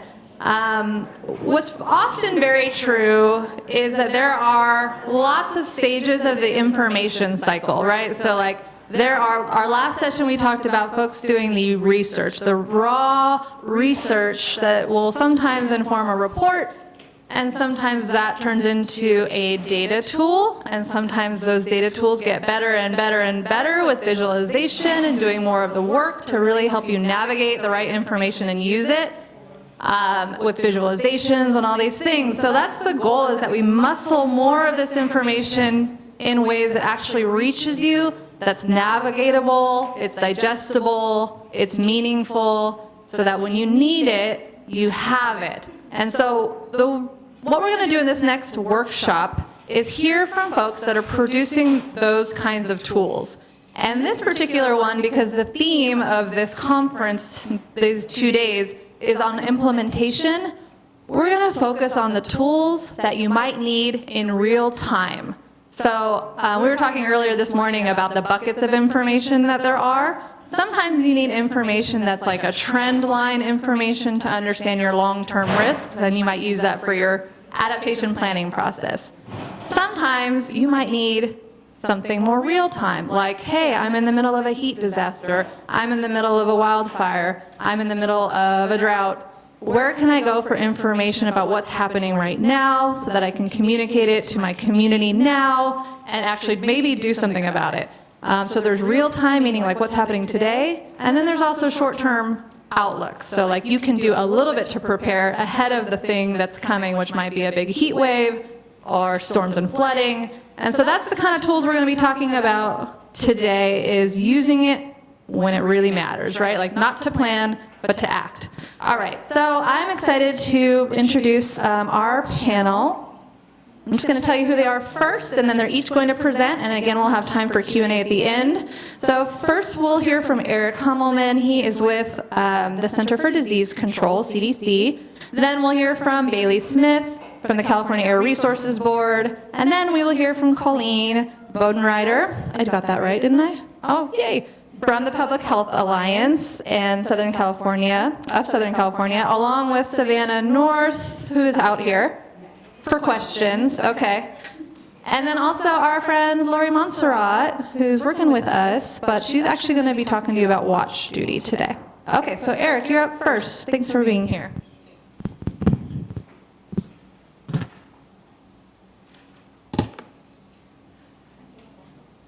I'm so sorry. One more thing is that in your workbook, you have access to QR codes to each of the tools that are going to be presented. And if you want to go and snap a shot of that or go to the URL, you can actually pull up these data tools while you get a demo and tinker around in it for yourself.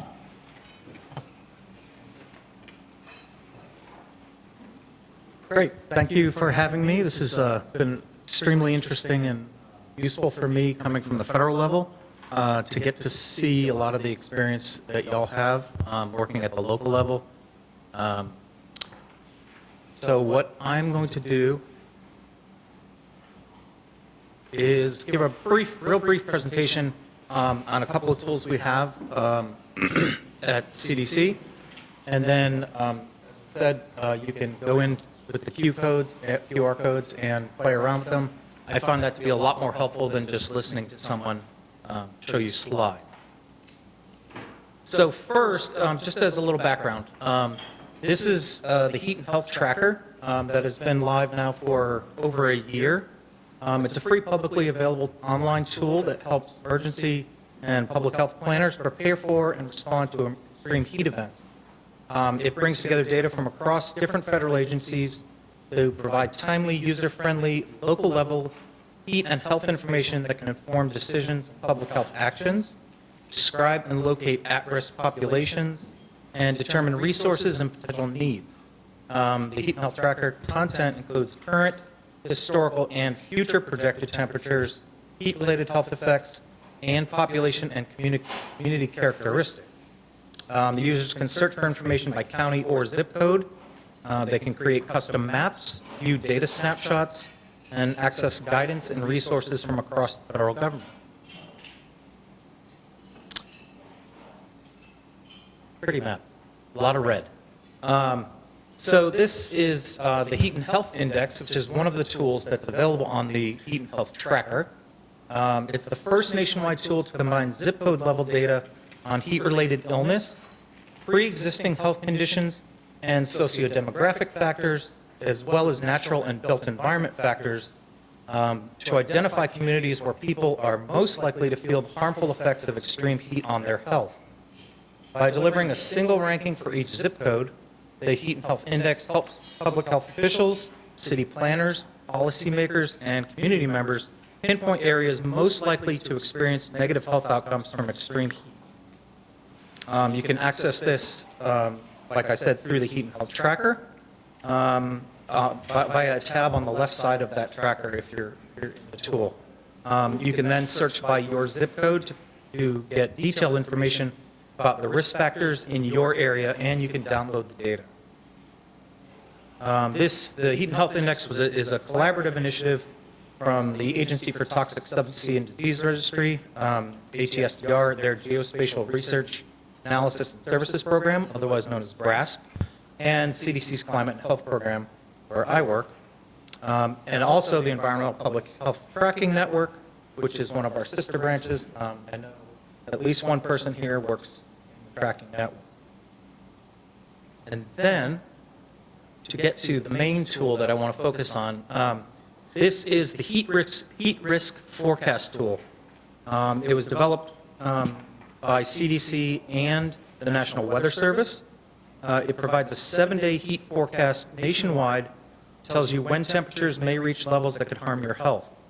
It uses a 5-level scale to indicate how risky the heat level is in a specific area. Each level uses a color and number to represent risks from heat exposure. Thresholds associated with heat impacts are identified based on relationships between temperature and mortality using CDC-based data assets at the local level. The tool then accounts for unique relationship differences between heat and health for a specific location, in specific geographic areas, and at different times of the year. So this is actually how it looks on the National Weather Service website. CDC, our group at CDC has then taken this data, consumed this data, and formed our own heat risk dashboard, which is just a terrible screenshot here. I couldn't get it all in one picture because you have to scroll down to see everything.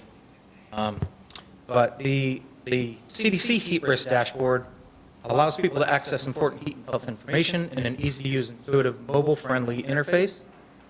It pulls in data from the NOAA/National Weather Service heat forecast tool, as I just said. It allows people to enter their zip code and get personalized heat forecast information for their location alongside protective actions they may take. The dashboard is further supported by the US EPA's AirNow Air Quality Index, which provides information on local air quality, specifically the presence of pollutants. Heat risk and the air quality index provide information that can help your help your population take actions to stay safe on hot days or days with poor air quality. These tools can provide your patients information to know when hot or outdoor temperatures or poor air quality can pose a risk to their health. Educating patients and caregivers about these tools can help ensure that they effectively use the information.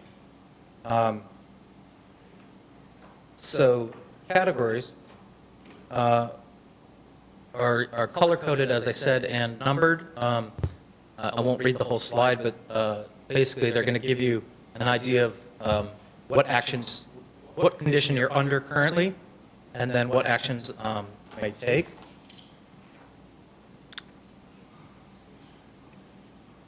This air quality. Okay. So just to go back a second, sorry. Heat risk categories, they are based on a 95th percentile, so We're trying to get at how unusually above normal the temperature is at your location. Is it warmer than the top 5% of the hottest days in the period of record for that date for that location? The time of year is also taken into account. For example, is this the early season heat that you likely haven't become used to? Is it typical midsummer heat? Or is it late season heat that you may have become more used to? Also takes into account the duration of unusual. For example, are temperatures overnight at levels that would lower heat stress, maintain it, or will unusually warm overnight low temperatures add to heat stress the next day? If those temperatures are at levels that pose an elevated risk for heat complications, such as heat stress, based on peer-reviewed science and heat health thresholds supported by the CDC national.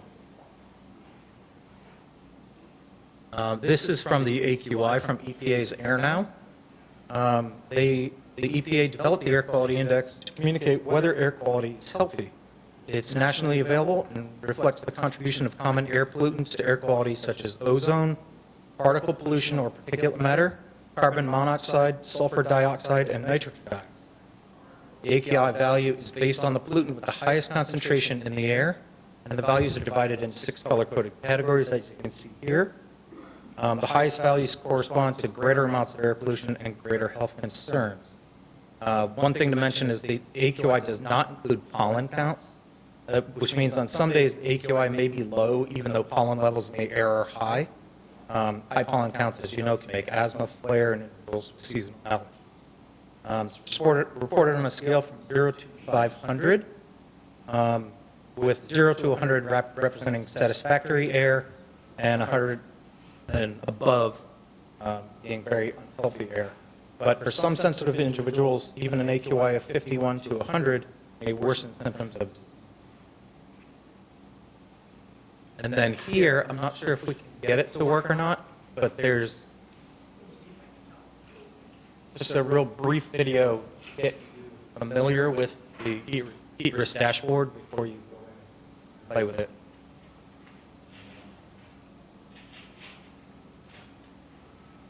Okay. Well, if it's not going to work, that's fine. Okay, that's fine. Well, with that, I'm done. So, there, I can give you the link to this. It's actually on YouTube. You can Google it. If you Google CDC heat risk tool, it'll come right up. And there's an annoying little ad. There always is. It's a little video to sort of walk you through how the dashboard. Thank you. That QR code, start filling in that tool.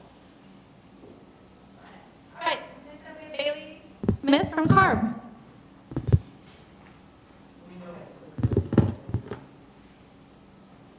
Magically worked. I'm Bailey, nice to see you all from the side. I wanted to talk to you a little bit today about some of the really cool tools that CARB has developed around fire and smoke. So we have 3 main things. The first is the big flashy app that if you want to be interactive, you can pull out your phone, Android or iPhone, and download the app. It talks a lot about smoke, where smoke's coming from, and what to do about smoke. And I'll walk through all 3 of these. So other than the app, we also have some information online. We have a Clean Air Center map, which helps the answer of, okay, when it's smoky, where can I go, what can I do? And then we also have a big thing called our Smoke Ready campaign. That does have some web materials, but we also have some social media resources and whatnot to figure out what can you do to help yourself from the harmful effects of smoke and better understanding what are the harmful effects of smoke. Okay, so the cool thing is the Smoke Spotter app. It's mobile only, so you only use it on your phone, but it does a couple of really key things. First, it will show you the locations and the details of all fires that we have data on. So that wildfires, and the wildfires are updated every hour, so as they're growing, you can constantly get information about them. And then also prescribed fire. So we have plans that if there are plans to have a burn in your area, or there's a burn happening right now, this is a really great way when you see smoke to be like, where is that smoke coming from? Look at this map, you look to where you're at, and you can see both where the smoke is coming from and a model of what's going to happen to that smoke. So every 12 hours, a bunch of meteorologists look at the fires and the prescribed fires that are happening in your area and show you what the forecast for the next 72 hours. So you can make decisions about what does my next 72 hours look like and what can I do about it. The note about this is that cultural burns are mostly not included here. The data that we get about prescribed fires use the database cultures that we maintain, and that's just people who are required to report. And there are a lot of cultural burns. Cultural burns are not required to be reported, optional, and we don't get a lot of this information on there. That being said, if you know of a cultural burn happening in your community, you might actually know where that smoke's coming from. So I'm going to zoom in, show you some screenshots. Oh, this is some information about the fire. It collects data from, if it's a federal fire or a fire on federal land managed by federal land managers, they will pull the data from resources that you may have seen out there from the U.S. Forest Service, or we have statewide CAL FIRE that talks about state fires, and then we also have from our own database about the prescribed fires. So it tells you a little bit of information that we know about each of the fires. Some other things that it will tell you, I'll go back to the big map here, so what it looks like. All of the green dots are air quality. So there's one thing that when you see smoke, the second question, at least I find myself, is like, is it bad for me? How bad is it for me? And what can I do about it? So this tries to help you answer all of those questions. The first is the air quality index. It uses a couple different data sources. One is the EPA, like Air Now data that's official. They're federal, like very high quality monitors that are expensive, but there's very few of them. It also pulls from Purple Air, which is a monitoring network that's low cost monitors, and it gives you PM 2.5 data about everything. So you have a good idea. Then you see a number, and you're like, what does that number mean for me? Am I at risk? And that's another part of this app where you can learn more about AQI, about what you should do in those situations, where it's harmful to your health.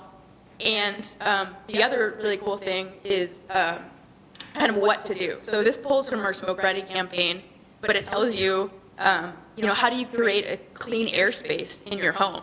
How do you properly wear a mask?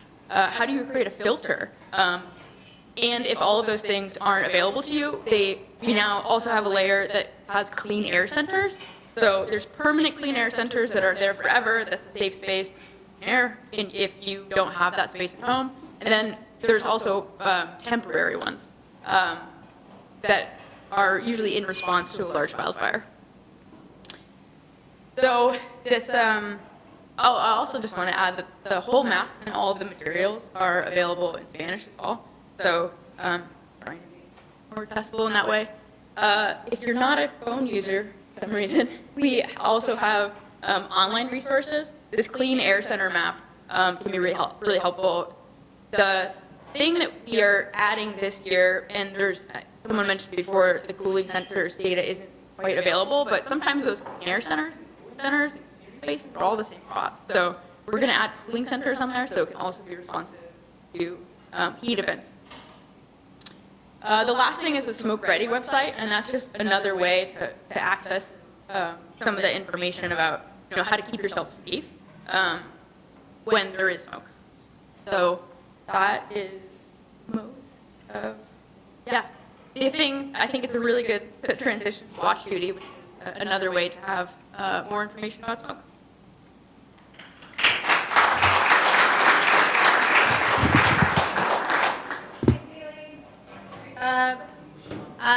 We are actually going to go to Lori Montserrat next. I'm going to show you a little demo of Watch Duty.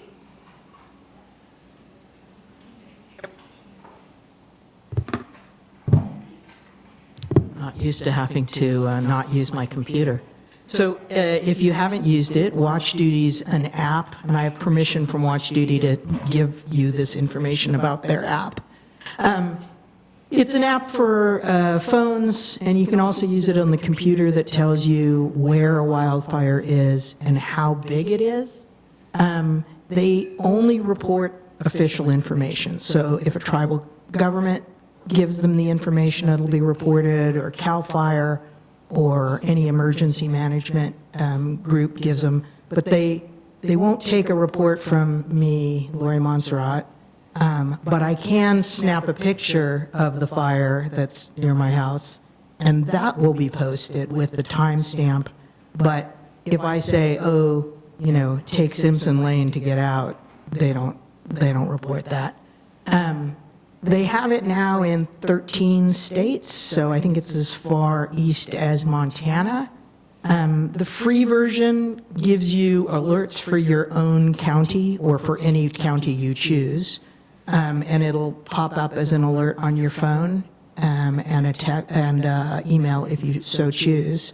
The paid version, you can get lots of counties. So I'm a grandmother, so I have my grandson's county on as an alert, and I have a paid version. And I also have, like, I have Mendocino, I have Lake, and then I have Sacramento. The other thing for emergency managers and tribes that I think is interesting for the paid version is it shows you old burn scars. So you can see where that fire might be going and if it matters. I live in Mendocino County, and we have invasive Scotch and French broom there. So you know if it's going towards a burn scar, it's probably going to hit broom, and it's probably going to blow up for at least a little bit. So it's something to be considered. This is their principles. No personally identifiable information. It's not going towards Bob Brown's house. They don't post that. And everything has to be from an official source. That's the good and bad of Watch Duty. Sometimes it's slow reporting information because it has to be, official has to tell them. So there can be a lag of information, but I find it pretty good. And they also, anybody that's a reporter, they can't say like, holy crap, this is going to be bad. Just the facts, which is, I think, great. The way I've seen it work up in my county that's also been really nice is we had, thankfully, a fire that stayed pretty small. And one of the local tribes said, we need this road closed so the tribal members can get out. And here's another road that CAL FIRE can use to get in. And so they worked with Caltrans, CAL FIRE, and the tribe to maintain that single road just for the tribal members getting out. No looky-loos, which are always attracted by fires, nobody else, and then gave CAL FIRE another way in, which I thought was pretty cool. If you have any questions about it or you want to see the paid version, find me or find my dog, and I'll be glad to hook you up.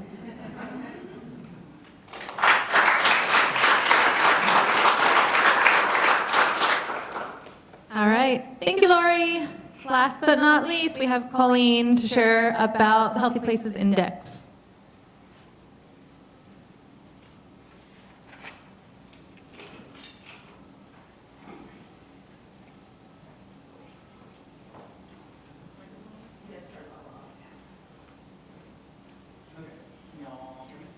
No.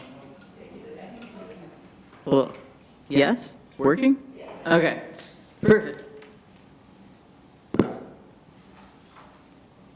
So I decided instead of walking you through a bunch of screenshots and slides, this tool is much better as a live demo. So that's what I'm going to be doing. So the tools that were talked about previously in terms of the HERES tool and Watch Duty and all this stuff is helpful for doing short-term planning. So like where should you open a cooling center in the next week? What kind of actions should you take to protecting people against smoke in the short term? But none of those really help build long-term community resilience to extreme use.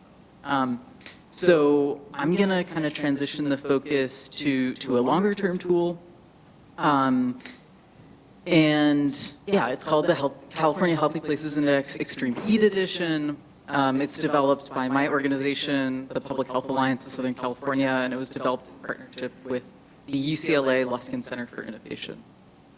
So our goal for the Extreme Heat Edition was to create like a free interactive map platform that would let anybody from policymakers, planners, regional planning organizations, and residents to understand their community's vulnerability to future extreme heat impacts, and find actionable solutions to build resilience.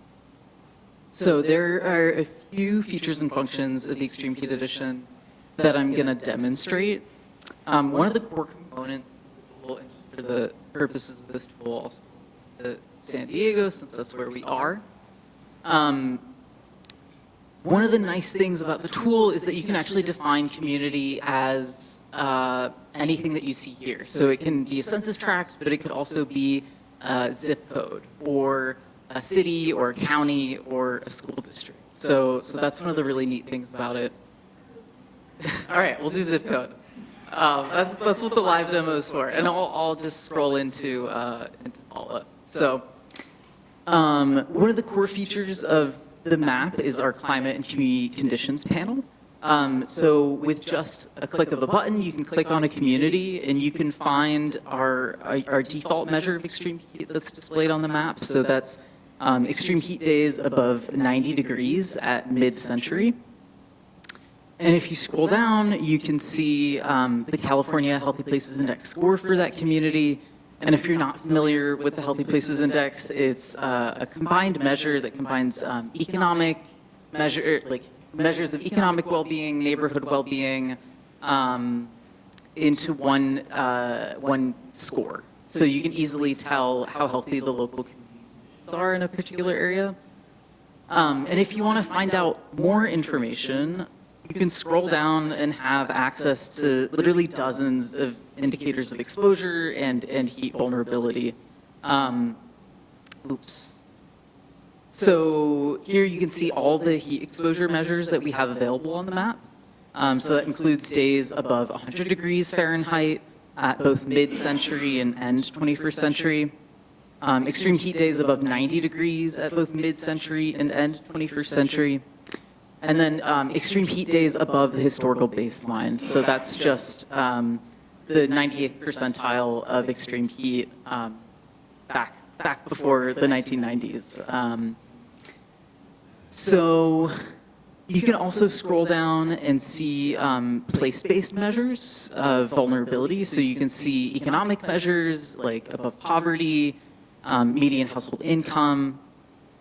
You can view information on the kind of housing that's available in that community. So you can see types of housing that tend to be less well insulated and be more difficult to cool in the face of extreme heat. So that includes homes built before 1940 or households in mobile homes.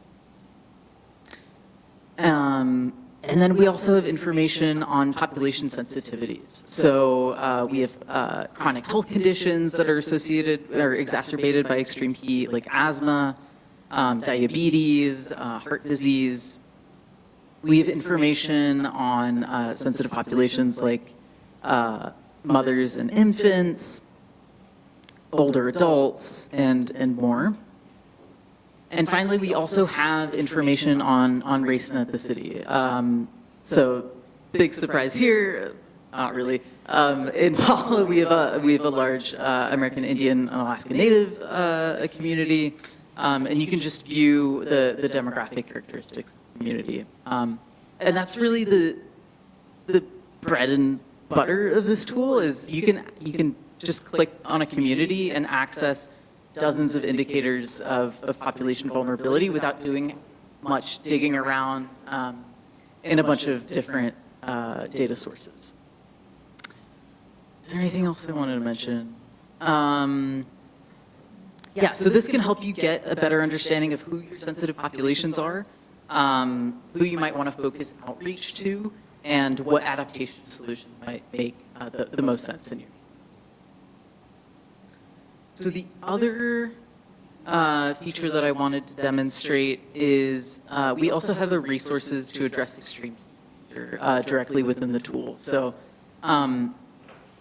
just by clicking on this resources to address extreme heat panel, you can access resources that are organized by your specific recipient. So whether you're a household, a workplace, local government, a tribal government, you can find resources that will help you plan and build communities' resilience to extreme heat. So if we're going to look at the resources for tribal governments, we can just click to find out more about a specific resource. You can just click on a specific resource and find a description of that resource, a direct link to that resource, as well as helpful icons that describe exactly what that program offers. Sorry, I'm in your way. So that's really, really helpful. You can not only see how vulnerable your community is to extreme heat, but also plan your action steps and your community resilience building steps directly in the tool. All right, there's a couple other features as well. So one of the coolest features that we have available on the map is the ability to visualize multiple vulnerability indicators at once. And for this, scroll one person counting. Yeah, it just works better there. So the way this works is you can essentially visualize where heat exposure and particular vulnerabilities overlap. So you can figure out where to focus particular resources. So the example that I like to give is, say we're the county of Riverside, and we've gotten funding to establish a neighborhood park somewhere. But we want to find out where might be the best area that might benefit from the heat mitigation measures of a neighborhood park. So the first thing that you do is select an extreme heat measure. So I'll select days above 90 degrees at mid-century. And what the map automatically does is update to highlight the areas with the highest number of extreme heat days above 90 degrees.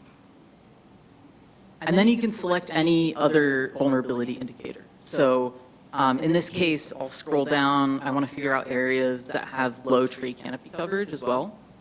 And the map will narrow down the areas that have, or in dark blue, you'll see the areas that have high exposure to extreme heat and low tree canopy coverage. And then who benefits from a park generally?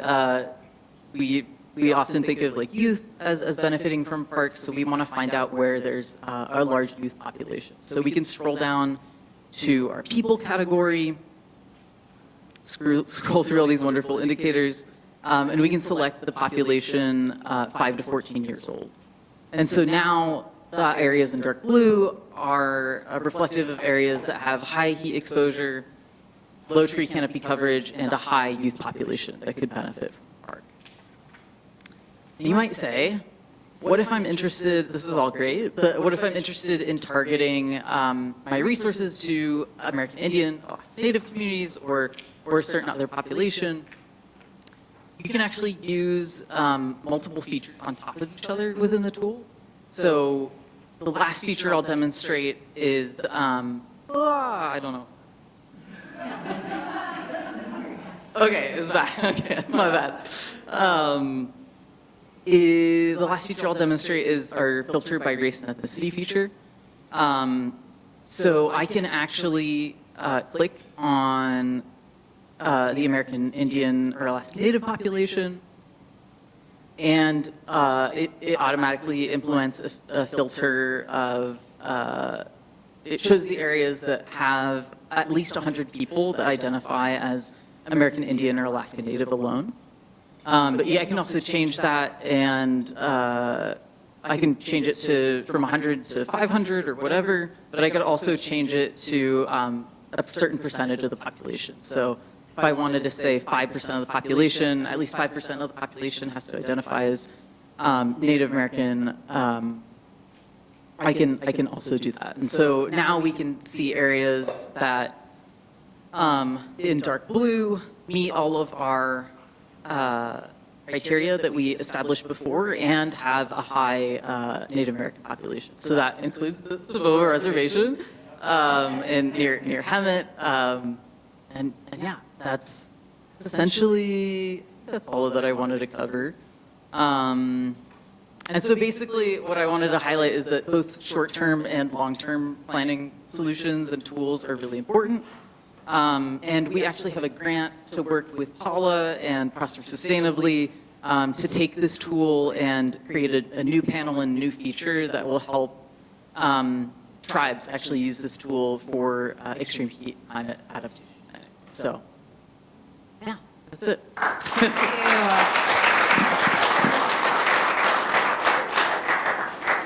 All right, amazing. We love our friends at Public Health Alliance.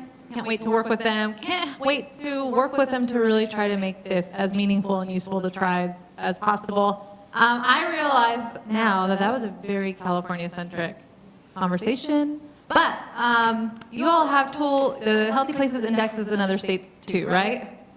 I believe you all are working on it, right? So it's maybe coming to a state near you. Can we say that? Yes, we have it in Yeah. Utah Healthy Places. Okay. It is not the extreme heat, but it still has the whole set of like other data that has also been sort of like customized for Utah. Okay. And folks are interested in having HPI in their state and want to talk about ideas or have ideas for support or funding. We're always open to it. Okay, Yeah. so they would love to come to your state, is what they're saying. Please talk to me if you're interested. Okay, and Lori, watch duty, yes or no? 13 states, okay. And obviously CDC is national. Okay, questions?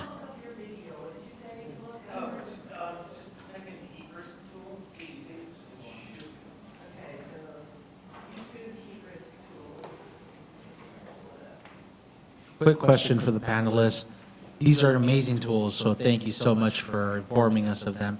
Are you able to download any geospatial data using these tools? For our tools, you should be able to download anything that you can search.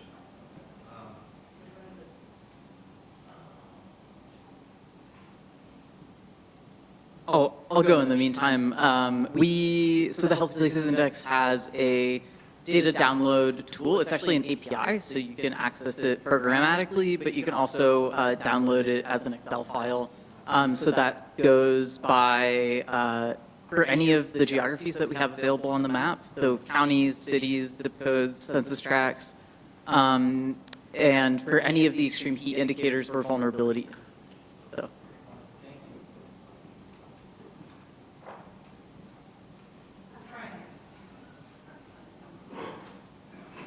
I'm just.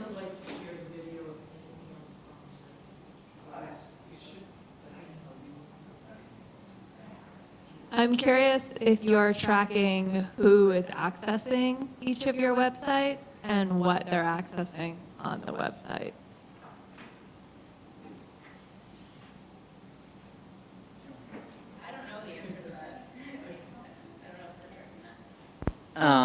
We do track how many people use the Extreme Heat Edition and the Health Index as a whole.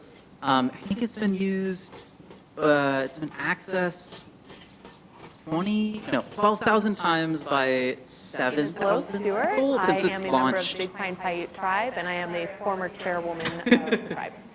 The time period that I grew up in, the 90s, early 2000s, Okay. Yeah, since it launched in 2022, our Extreme Heat Edition tool. So it hasn't been used enormously, but it's been used in LA Times articles to highlight extreme heat impacts in LA County, and it's also been used by state grant programs. It was used by ICARP's Extreme Heat Resilience grant program to determine, as one of the tools that could determine eligibility for it. So.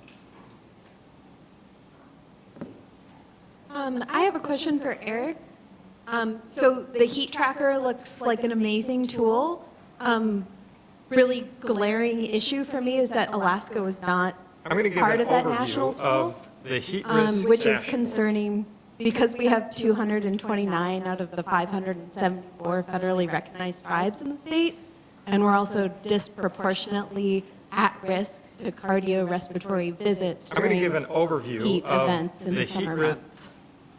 Yeah, no, that's an excellent point. I don't know what the exact reason is, but we do historically have issues getting Hawaii Alaska, and territories. Sometimes they don't submit data to us. So yeah, it's something I will go back and ask about because it's definitely lacking and very important. I don't know, it may be a data transmission thing. They may not want to participate. I really don't know. But most of our data comes from, like for the National Weather Service data, it's coming from their satellite data. So I'm not sure if it's a problem on our end at CDC or if it's a problem with the source data. I'd have to look into that. I'm going to flag that too, because we have our National Tribal Resilience Data Work Group with the Tribal Climate Health Project, and we usually flag the things that we find as common problems within the data set so that we can just help collaborate with the data tool makers to say, hey, we often find that Alaska's not into it, and that's a big problem. Make sure it'll be added to our list. This is a question for Bailey, but might be for other folks too. I know we had talked about yesterday that there isn't a statewide map of cooling centers, and that a lot of these are really like local, just kind of grassroots setting up a place for a resilience center for folks in the community. So I was curious if you know where the data layer for the clean air centers comes from, or how you update it, or if there are ways anyone to update a map of. I do not know who's submitting that data. I know that that data doesn't exist right now, and that's something that we're seeking to do, like by the end of this year, is to make that layer. But I don't know if there's like a centralized place where people submit that info. I didn't think there was, so I was just curious if there was some. Yeah, from my perspective, the grantees, the states and cities that we fund in the Climate Ready States and Cities Initiative, we encourage all of them to be putting that information up, but if California is not, California is one of our states, but I'm not sure if they have cooling center layers on their maps. All right, everybody. Can we give a round of applause for our panelists?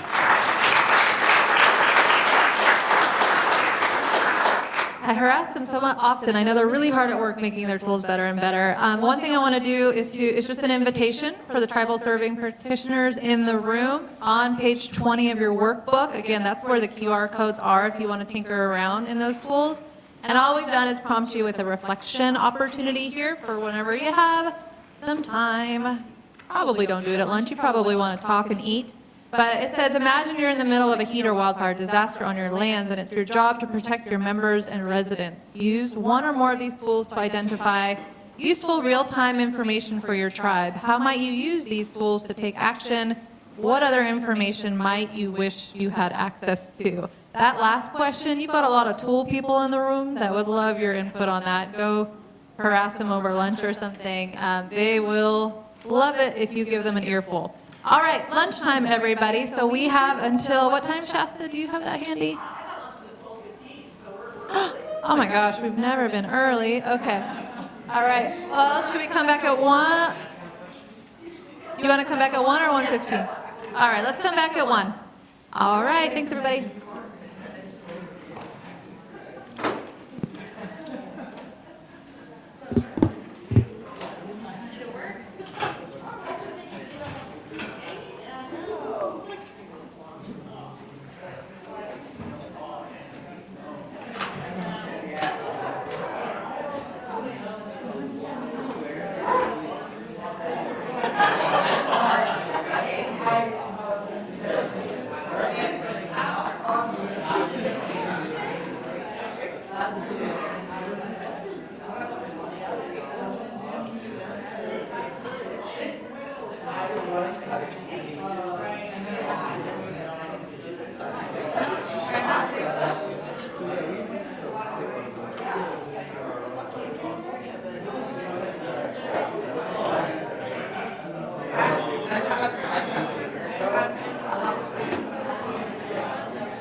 I'm like, I hope he doesn't get